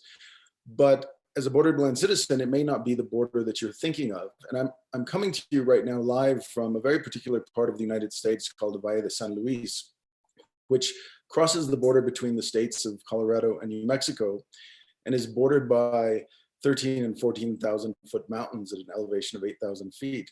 But this valley was in 1848 the northernmost border, the northernmost frontier between the United States and Mexico. It's also the headwaters of the Rio Grande River that connects us to the contemporary border of the United States and Mexico, where it meets El Paso, Texas. The landscape here and the architecture is one that has been very inspiring to me. It's architecture made out of mud, and you can see the remnants of that legacy in the landscape. But it's also the house that I live in, and it's a house that belonged to my great grandfather's sister's family, and I still continue to live in it today. But I use this house as an opportunity to share knowledge about traditional technologies like adobe building and mud plastering, adobe making, which I share with my son as well. We do this roadside adobe project where we make roads, adobes alongside the road. And I also teach traditional foodways, the building of mud ovens, hornos we call them, and cooking with cedar in these traditional ovens. What's also interesting about this landscape is that just like the borderlands today, which is a landscape of conflict sometimes, this was also a landscape of conflict. And in 1845, this was all that was left of Mexico in what is now the United States, the part in red. But there was a militarization of that border as well, a number of forts, military forts and trading outposts that set up alongside that border, connecting people, but also separating people. This is a fort in Colorado. It's an American military fort. It's made out of mud and logs in the same way that buildings are made on the other side of the border for thousands of years. This is Taos Pueblo, just on the other side in Taos, New Mexico. But what happens is that in these zones of togetherness and separation, in these borderlands, people and beliefs rub up against each other in sometimes strange and awkward ways. And I've been interested in this and how the memories of these continue in our history. And even in the 1930s, the governor of Colorado declared martial law so that he would not allow people from the state of New Mexico into the state of Colorado if they were of indigenous or Hispano ancestry.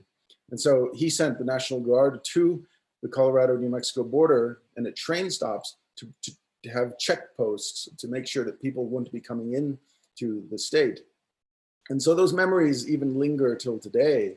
And you might recall just not long ago, our president said that he was starting to actively build walls in Colorado. I don't know exactly where he was building those walls, but this is a kind of map of maybe where that was happening.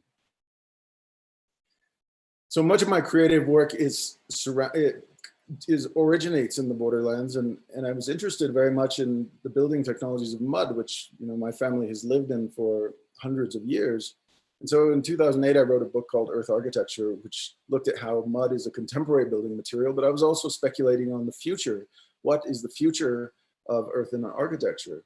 And so I thought, well, maybe it's 3D printing. And I wanted to be the person who tested those ideas. So I embarked upon a project just last summer that I've been working on for really 12 years now to see if we could 3D print with mud. And so here's a quick look at that.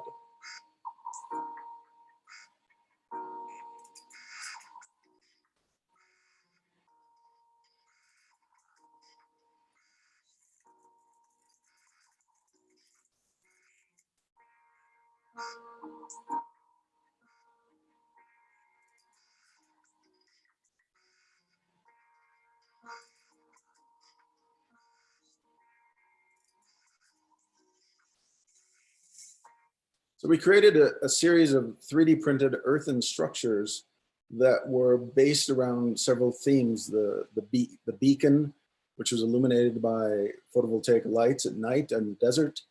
The next one is the Lookout, which was exploring how mud could be a structural material. And we 3D printed the stairs right into the structure. And I have to say, we developed this robot with an industry partner, and it was a robot that we could just sling over our back and plop it down in the middle of the landscape and just dig mud and put it in the printer and watch it print. We also created a kiln, and in that kiln, we harvested wild clays and 3D printed pottery in new ways, just as my ancestors did for thousands of years, but using new kinds of technologies. And we also made one other one called the Hearth. And this is it uses the same juniper that we were burning both to cook with food and to fire the pottery to be a structural element to hold the thin mud walls together. And inside has a fireplace where friends can gather.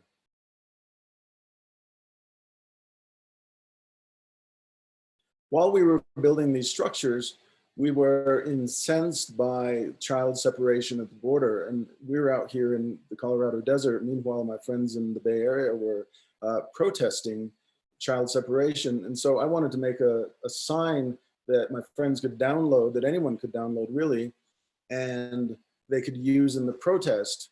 And I chose this as the starting point for the protest sign because it's a sign with a super interesting history in the borderlands itself. This sign, which maybe many of you are familiar with, is a sign that was designed by a Navajo graphic designer who's working for the California Department of Transportation. And he was charged with designing a sign to warn motorists that there might be people running across the road. These are migrants who were left on the side of the road by coyotes. And he saw this as a really important assignment for him because he connected the plight of the immigrant today to that of the Navajos' long walk where they were displaced from their lands. And so he very carefully was considered, well, who was in that sign? And he thought a little girl with pigtails would be someone that drivers might empathize with the most. But he also secretly used the profile of civil rights leader Cesar Chavez as the head of the father. So when building upon this work of what I think is a kind of subversive activism that infiltrates California Department of Transportation, I made one simple move, which was to make the family face each other and use the word reunite to think about them coming together. And my friends started downloading this and it was used in protest. But then a curator discovered it and it made its way into the art world. And from there, I had the opportunity to bring that sign back to the highway in ways that I would have never imagined in the 4 Freedoms campaign. And it was placed on an enormous billboard alongside the road to bring to light this issue of child separation at the border in the 4 Freedoms campaign. And now you can see this outside of the walls of the Cathedral of St. John Divine on 110th Street in New York City. And because I made it available to freely download, other artists are downloading this and printing them and scattering them out through Los Angeles. And recently it was the facade of the Johnson Museum in Cornell. At the same time that this was going on, this work is really part of a larger body of work that is included in a book called Border Walls Architecture, which I wrote a couple of years ago, that is a biography, an illustrated biography of the wall between the United States. And many people don't realize that there is a border wall between the United States, especially because our current president ran on a platform of him building a wall, when in fact, 2/3 of the border is already walled off. And so one example of the illustrations I made were illustrations that tell the story of the wall. And this particular illustration is a story that spoke to the kind of equality and inequalities that exist at the border, where the border is a literal fulcrum between US-Mexico relations. And so not only drawings that I make, but also models of this teeter-totter. But during this time of, I think, of a different kind of crisis, which was I felt like there was this national pressure around child separation at the border, the continued building of the border wall and the bans by our president, that I decided that maybe we should actually, we should test these ideas and these stories and these illustrations in real life. So we made proposals to work with arts organizations to see if we could install a teeter-totter along the border, but we were always told no by the Department of Homeland Security and Border Patrol. So eventually we decided to see if we can smuggle art to the border in protest of the wall. And so we devised a teeter-totter that could be constructed very easily. We had it fabricated in Juarez by some friends of ours. And this is how we smuggled it in. This is the wall that divides outside of Juarez in New Mexico, Sunland Park, New Mexico. And if you zoom in, you'll see here is the literal fulcrum between the United States and Mexico, the way that we smuggled in design to the border. The color pink was chosen after a lot of discussions, because we had to remember that this is not only a site where we wanted to connect people together, but it's also a site of violence. And we chose pink because in Juarez, pink is used to remember the women who were killed in the femicides. And so one Saturday we went down, met with friends, and here's how it went down. I'll let you watch it.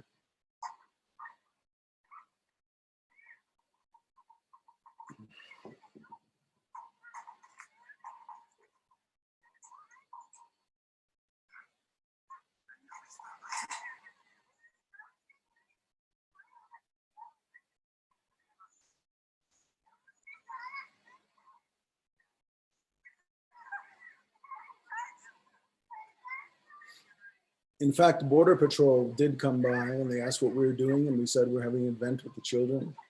And they stood back and smiled and watched. The Mexican National Guard came by and also inquired what we were doing. And we said we're having an event with children, and they stood by and took photos. And there was a kind of sanctuary that was placed over this site for a moment, bringing people together. And in this act, we were talking about interbeing earlier. There's a word in Spanish called convivencia, which means to be together, just to hang out and have fun. And so, you know, I'm struck by a quote of Archimedes, who said that give me a lever long enough and a place on which to stand, and I can move the world. And I think for 40 minutes, we were able to show the world that the actions that take place on one side have a direct consequence on the other. Thank you. Hey, Ronald, thank you so much for sharing that with us.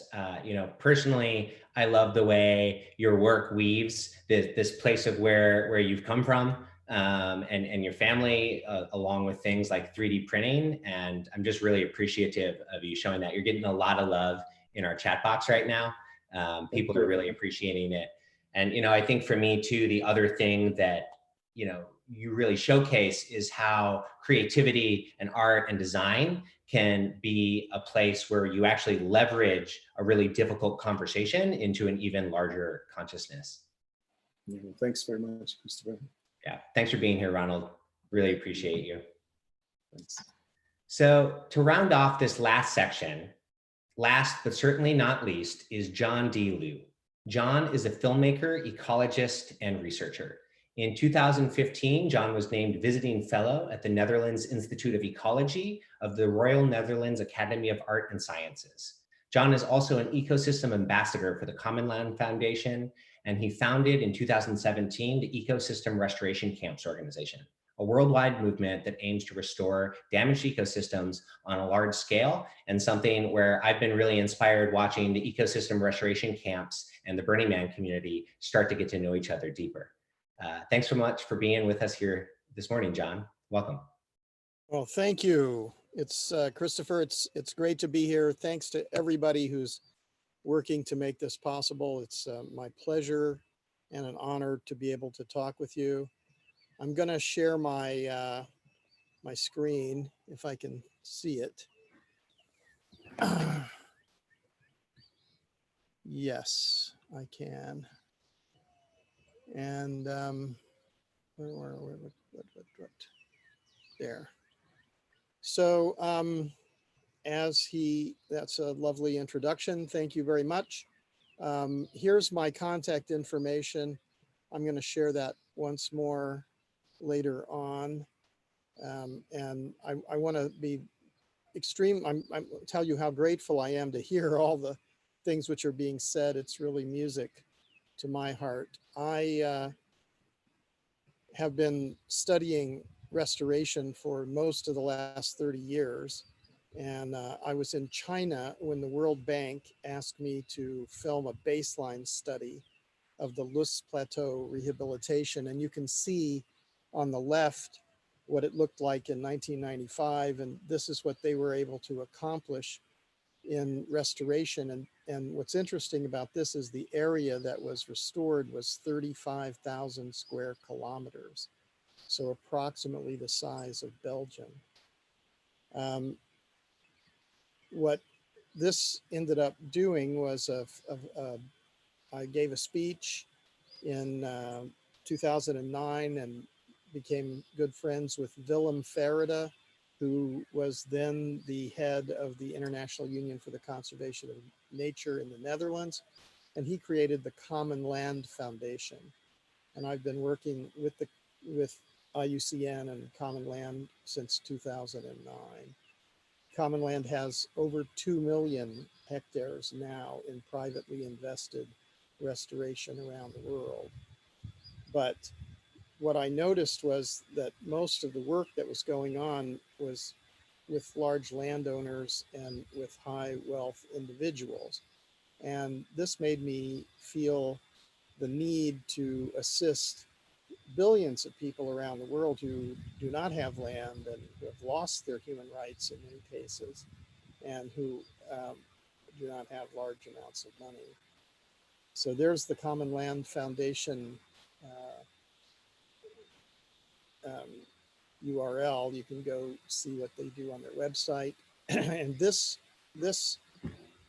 got me engaged in creating the ecosystem restoration camps movement.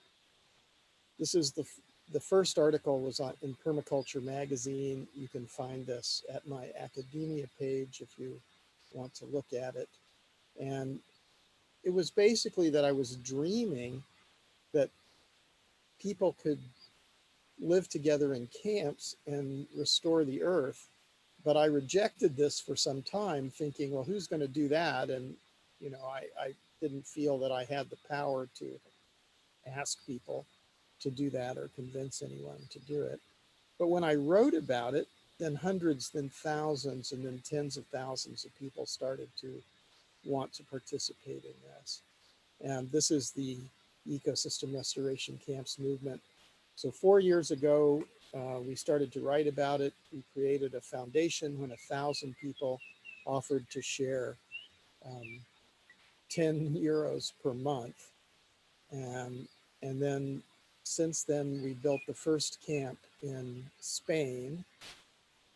And that's an interesting story because we didn't really tell people where it was going to be. We just sort of mentioned that it was going to be somewhere in Spain, in the Altiplano, near the border between Murcia and Andalusia. And when we said this, people started doing research, and they found the place and just went there on their own. So that was quite extraordinary. And the first camp in Spain was built by volunteers. Now, well over 400 people have been to this camp and studied there. And you can see the changes that they made in the topography for infiltrating and retaining moisture, and for revegetating the landscape. The second camp the next year was in collaboration with Via Organica, and they're in San Miguel de Allende in Mexico. And it is really a beautiful place, and that's been going. Now, in the next year, we ended up with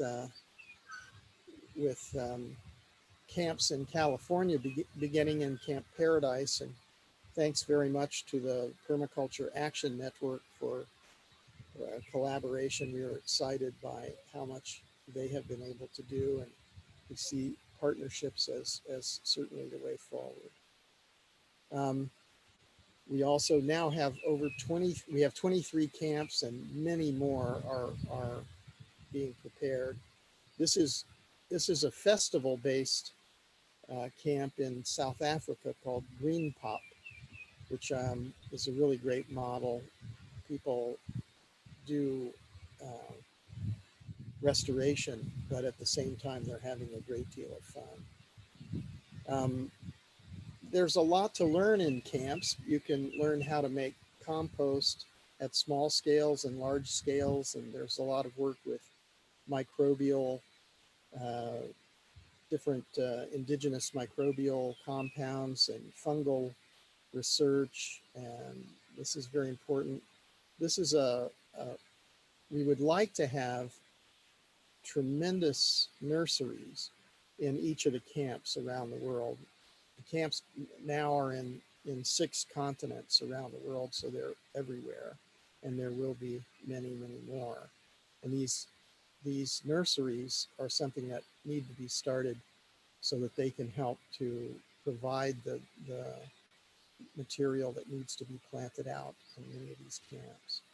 This is actually where I'm staying at the moment. I'm not there this minute because I've come to my sister's house to see my 101-year-old mother, who's staying with my sister. But I've been living for the last few weeks in California at Mount Shasta in the Hotlum, Camp Hotlum, which is doing fire prevention and response, and we'll be able to help to restore areas. This area has a tremendous tragedy in that the native population was killed, mainly killed. There were a few people who survived, but not very many. It was a terrible tragedy. And then this area has been clear cut massively. So there's a lot of work to restore these forests, and these forests are very important. A lot of the research I've been doing shows that the impact of forests in one place are also affecting the availability of moisture in other places. So this is not only causing desertification in this area, but it moves further inland because there's less evaporation, less respiration, and less condensation and less precipitation. These are some camp pictures from Spain. The people are really motivated. This is in Jordan. It's a beautiful place in Jordan with ancient olive and oak trees, more planting in the various camps. And it is a great way to relax and a great way to meditate and to think. And of course, people behind me are water skiing apparently. So if you hear some noise, sorry. But we also had a regeneration festival in Spain where hundreds of people came to participate. So we look forward to further cooperation with the Burning Man community around the world, because we think that this is exactly what needs to be done to mitigate and adapt to climate change and ensure that our children and future generations can inherit an Earth which is fully functional. So I welcome you to learn all about this. My contact information is there. My academia page is there. And we think at the ecosystem restoration camps that this is the beginning of a beautiful friendship. And we hope that we can work together for the rest of our lives to make the world a better place. Thank you very much. Hey, John, thank you for being here. I love the work you guys are doing. The camps movement is so inspirational. And I know, and as you and I have already talked, you know, I have this dream of getting more of these Burning Man events and these Burning Man regional events to get hooked up with these ecosystem restoration camps, so we can see what that really interesting collaboration between our two communities can be. I think that actually we're all together. We are a meta organism. So humanity is a meta organism, and we're not simply individuals, and we have to work together. We're just learning how to do that now. Awesome, super inspiring, and really bringing us up to that ecosystem and that world, which is where we need to be. Thanks so much, John. Thank you. Great, and honestly, thank you to all 4 of our speakers who've helped us see what the practical application of this idea of interconnectedness and impact can look like. I know we went through those presentations pretty quickly, but we're going to make sure you can find out about all of the speakers in our post-summit materials. So if you missed a link or something like that, don't worry, we're going to be sending that out. We're going to move on to our last speaker of the day. And for those of you who've been at our previous summits, you'll know that I have referenced a certain book at the end of it that's inspired me greatly each time. And it's called The More Beautiful World Our Hearts Know Is Possible. That book is actually part of the inspiration for our theme today of interbeing, and was written by our next guest, Charles Eisenstein. Charles is a public speaker, podcaster, and author, and his work covers a wide range of topics, including history of human civilization, economics, and spirituality, and the ecology movement.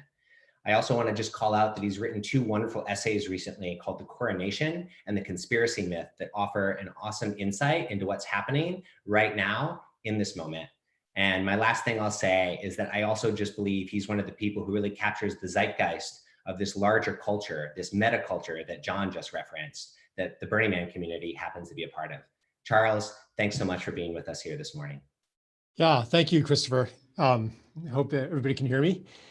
I was really moved by especially the last 2 presentations for slightly different reasons. First, that referring to John Leo's presentation on ecosystem restoration, it just shows how the healing of the world is actually not technically very difficult.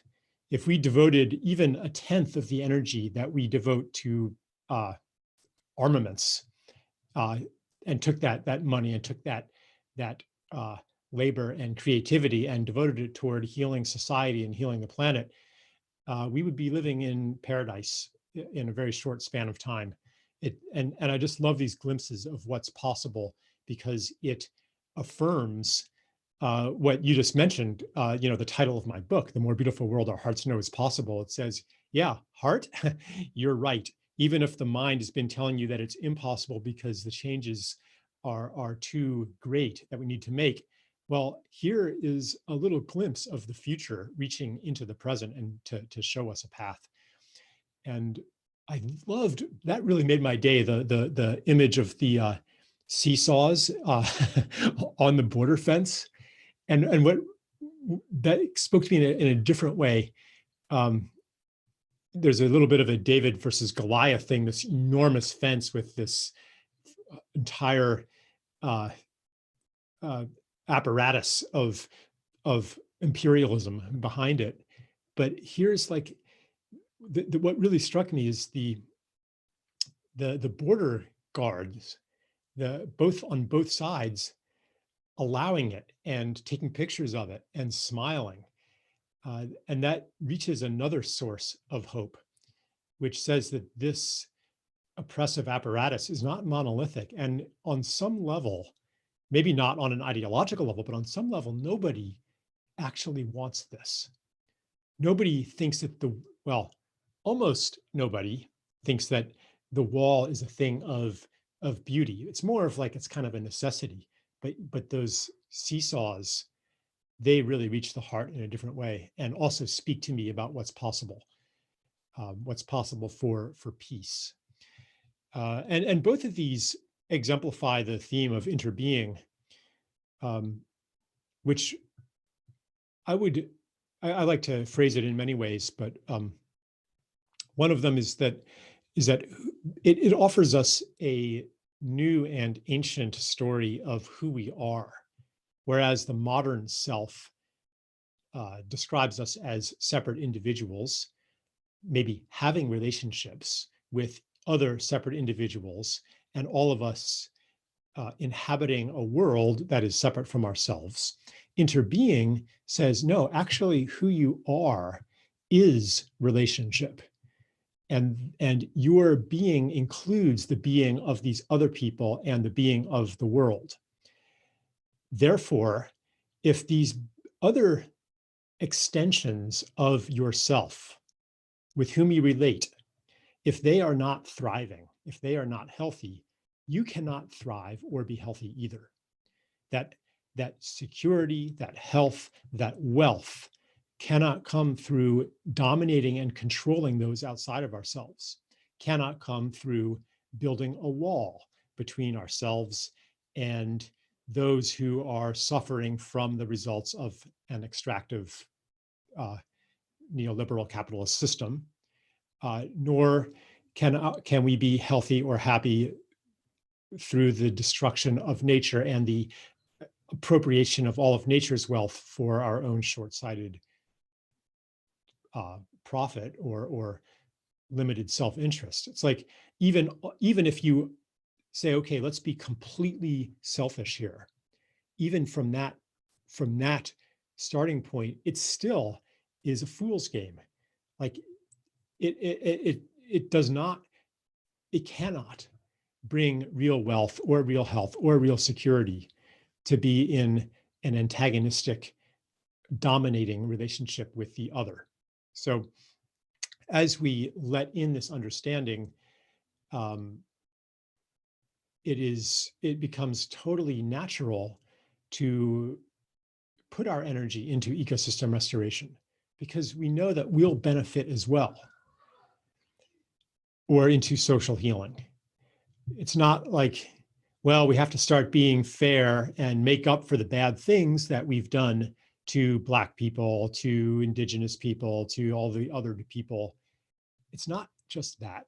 It's also that, wow, we now realize that we cannot actually thrive if we don't include everybody else. That is the inevitable conclusion that comes from interbeing. So it breaks down actually this seeming divide between altruism and selfishness. That's one aspect of the reunion that we're looking towards.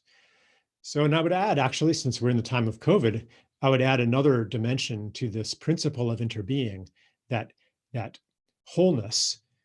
I mean, that's what health is. It's wholeness. Wholeness has to include our full being, our full wholeness. And that includes our relationships with other people and with the microbial world. So it's kind of the same mentality of wall them off, keep them out, dominate them, kill them, destroy them. That is being applied in the response to COVID-19, as is also being applied to immigration. And there are other ways, other conceptions of health that recognize the necessity of a constant throughput of life through our bodies, that recognize that our immunity depends on the health of our microbiome, that understand that viruses are not only agents of disease, but also carry information between cells, between organisms, that they're part of this matrix of relationship that constitutes thriving life. And yeah, and that also, and that our immune system needs these challenges, and that also understands that our health and thriving depend on our ecology of social relationships too. In my mind, one of the gifts that, well, I was going to talk about something else, but I'll just actually add in one more thing. Or will I? No, I'll go with the original one. It's kind of weird talking to like a blank screen here. I'm like, are people, anyway, you'd think I'd be used to it by now. Usually I'm at least talking to somebody with a square around their head, you know. Anyway, one of the gifts that festivals like Burning Man, not that there's anything quite like Burning Man, but one of the gifts that they offer and this is another aspect of interbeing. Like, what would a world built on interbeing look like? We can look at that in terms of ecological healing, soil regeneration. We can look at that in terms of social healing. It's not going to have borders. It's not just going to be burners without borders. It's going to be one of reconnecting and embracing more connections. And also, it is going to be a society that is dedicated to beauty. We live actually on an extravagant, profuse planet, not a planet of scarcity. One of the criticisms of Burning Man is that, oh my God, look how many, look at the amount of resources and energy it takes to build this thing in the desert and then take it apart again. And people calculate the fossil fuels and stuff. And I'm like, yeah. And if you compare those resources to like one aircraft carrier group, it's actually not very much. And so it is pointing toward a different expression of the extravagance of life that I actually think is also a outreach from the future. And what does that have to do with interbeing? It understands that because we are not separate, we, like all species on Earth, are here with a gift to contribute to the well-being of all, to the evolution of all, to the coming more and more alive of the world and coming more and more into beauty. In the age of separation, the human imprint on the world has very often been one of ugliness, one of destruction. Compare the boreal forests in Alberta with what they look like after tar sands have been excavated, for example. Look at the human-caused desertification, the clear cuts, the destroyed soil reefs, coral reefs. This is, I don't have to argue this point that humanity has been an agent of destruction and uglification, but that's not inevitable. The solution to that isn't that we retreat from nature into our bubbles and leave no trace. The solution is that we leave a beautiful trace, that we understand ourselves as part of this circle of life that brings the world more and more alive, and that like the ancient Taoists, where every temple was conceived of as an enhancement to the landscape and took into account all of the relationships that went into building that temple. That is the kind of mindset that is born naturally from the understanding of interbeing.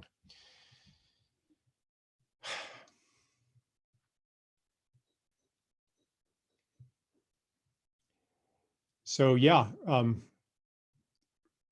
unless I have a further prompt, Christopher, I will pause there and see if there's, or I could look at the chat, see if there's, I know we're a little bit over time, but I'm happy to continue a little bit if you want to invite that. We have a minute or two. If anyone wants to drop a question in the Q&A box, we could take one really quickly. We probably have time for one, maybe two. All right. But I will say is that I can't even track the chat box right now because there is so much happening in there and people are feeling really, really inspired by what you're talking about, especially the message from the future. Oh, there's one. How do you make these experiences accessible to locals? It's expensive. Yeah, I mean, I don't think that the solution is that everyone comes to Burning Man, but I think it's meant to be an inspiration and an example. And this is already happening around the world. Many people are making Burning Mans, but then even on a more general level, it's the idea of festival, which has been part of the human experience from even before civilization. Like at special times of the year, hunter-gatherers who are normally in these widely distributed bands of 10 or 20 people, they come together as a whole tribe or as many tribes, and they have a festival. This is something that we need to claim. and value. And if we value it and we bring humanity into coherency around this value, we can have a world of festival that also, I mean, look at all the surplus labor that we have now through lockdown. A lot of it isn't coming back. A lot of these jobs aren't coming back. We have now a surfeit of labor and creativity that could go toward ecosystem restoration camps, and still much left over could go toward music and art, and still much left over could go toward social healing and healing of trauma, racial healing, healing of the legacy of colonialism, and still much left over. So yeah, so to reclaim festival culture, I mean, this is, you know, I really appreciate this online effort to maintain our connections. I think that digital technology can help us maintain connections, but it cannot fully encompass human connection. And data cannot fully encompass reality. We cannot reduce the world to data. We cannot reduce human connection to Skype and Zoom and online things. And if we are, you know, we always talk, I'm hearing all the time about after COVID and going back to normal, but I don't think that we are going to go to back to normal unless we claim what aspects of normal we want to go back to. And maybe some of them we don't want to go back to. Some things we're doing without right now that we're realizing maybe we can rethink these institutions.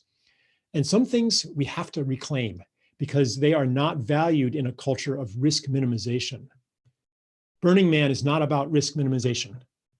Yeah, like you want to be safe and stuff, but if you really are putting risk minimization at the highest part of your altar, you're not going to go to Burning Man. So if we are going to have a future that has gatherings still, that has dance parties, that has group hugs, that has face-to-face sociality where you can see someone's full face and communicate as humans have from even before language, if we're going to have that, we have to uphold that as a value. And that's why I feel like, you know, festival culture is something that really understands that as a value. And so I want to put that meme into the stew pot here. That's a terrible metaphor. I'm supposed to be a writer, but you know what I mean. I want to circulate that idea,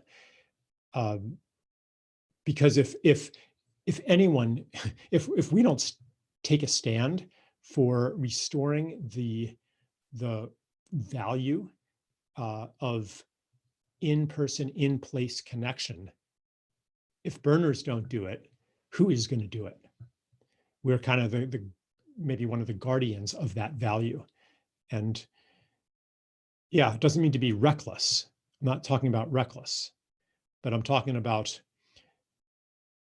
many competing values, one of which is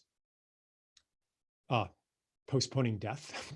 That's what saving a life means, or prolonging life. And other values like play, like sociality, and in the end, even the health that comes through our relationships and connections. So yeah, I guess that's probably a good place to end. And yeah, thank you for letting me join you. Great, Charles, thank you so much for joining us today. You're also getting a ton of love in the chat box, so definitely check it out. Thanks for giving us that wrap up. I think people, particularly, it looks like, were really inspired by that idea of being able to define what our new normal is for ourselves. Yeah, thank you. Yeah, thanks, Charles.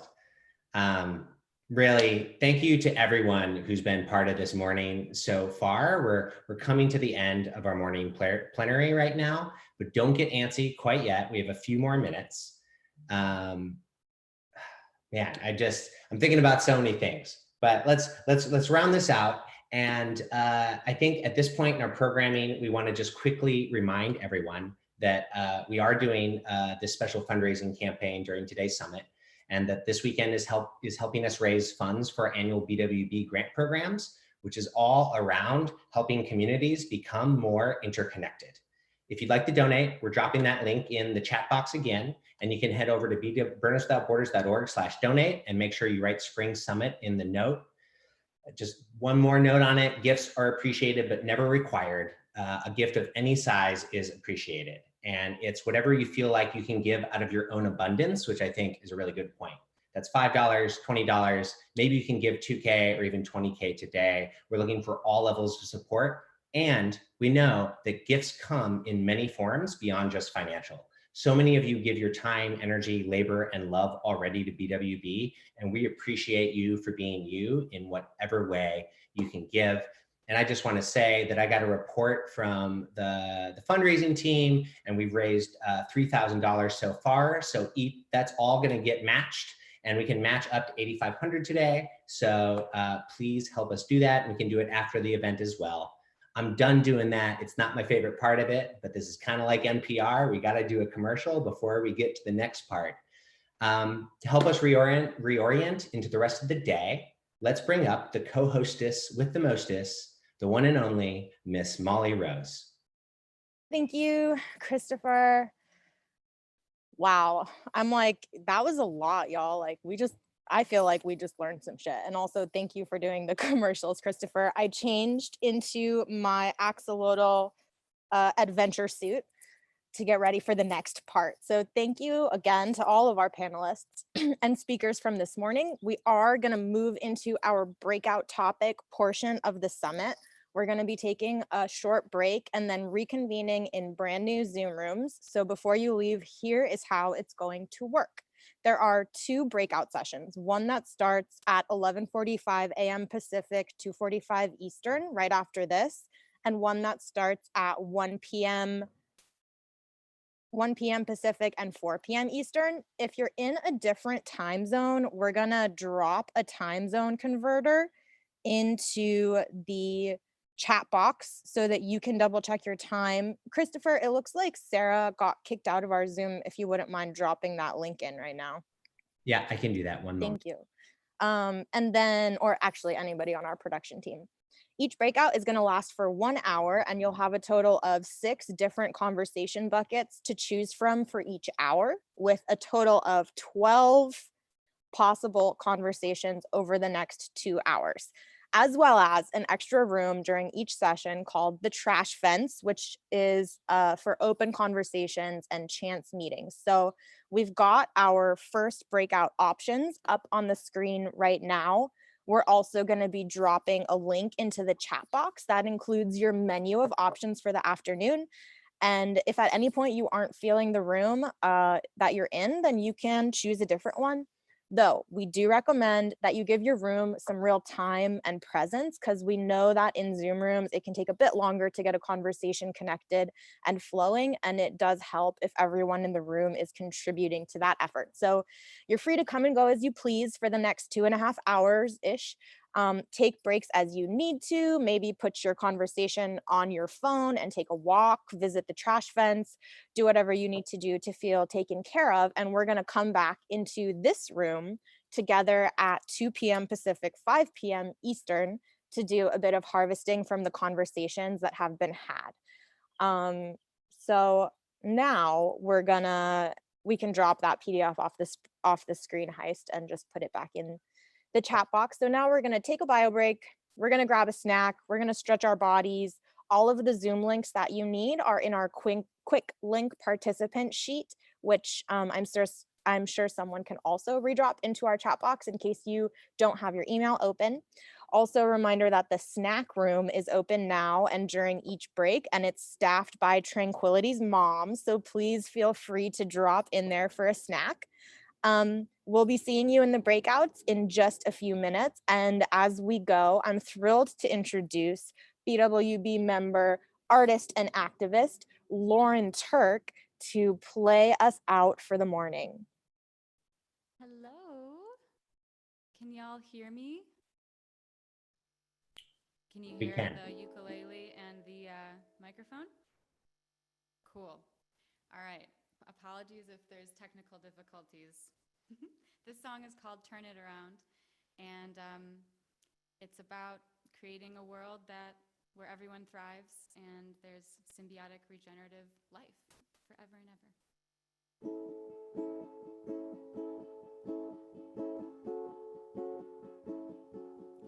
There's a language deeper beyond human words. It's in the forests, moving through the roots of the earth. It's in the ocean, whispering inside every wave. It's inside you too. Can you hear what your heart has to say? Yeah, it's inside you too. Can you hear what your heart has to say? Ooh, we can turn it around. Ooh, we can turn it around.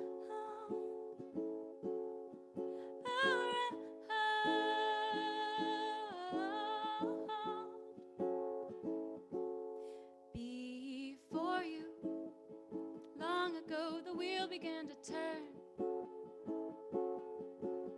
It brought you here, and everything you didn't have to earn. Ooh, perfect harmony we've broken with our way. Is worth every moment we have left to save. Yeah, it's worth every moment we have left to save. Ooh, we can turn it around. Ooh, we can turn it around.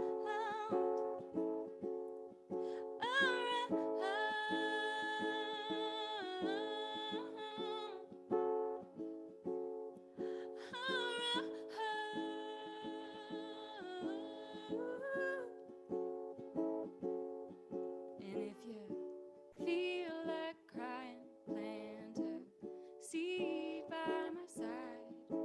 Let the water from your eyes bring new life. Oh, ooh, we can turn it around. Ooh, we can turn it around.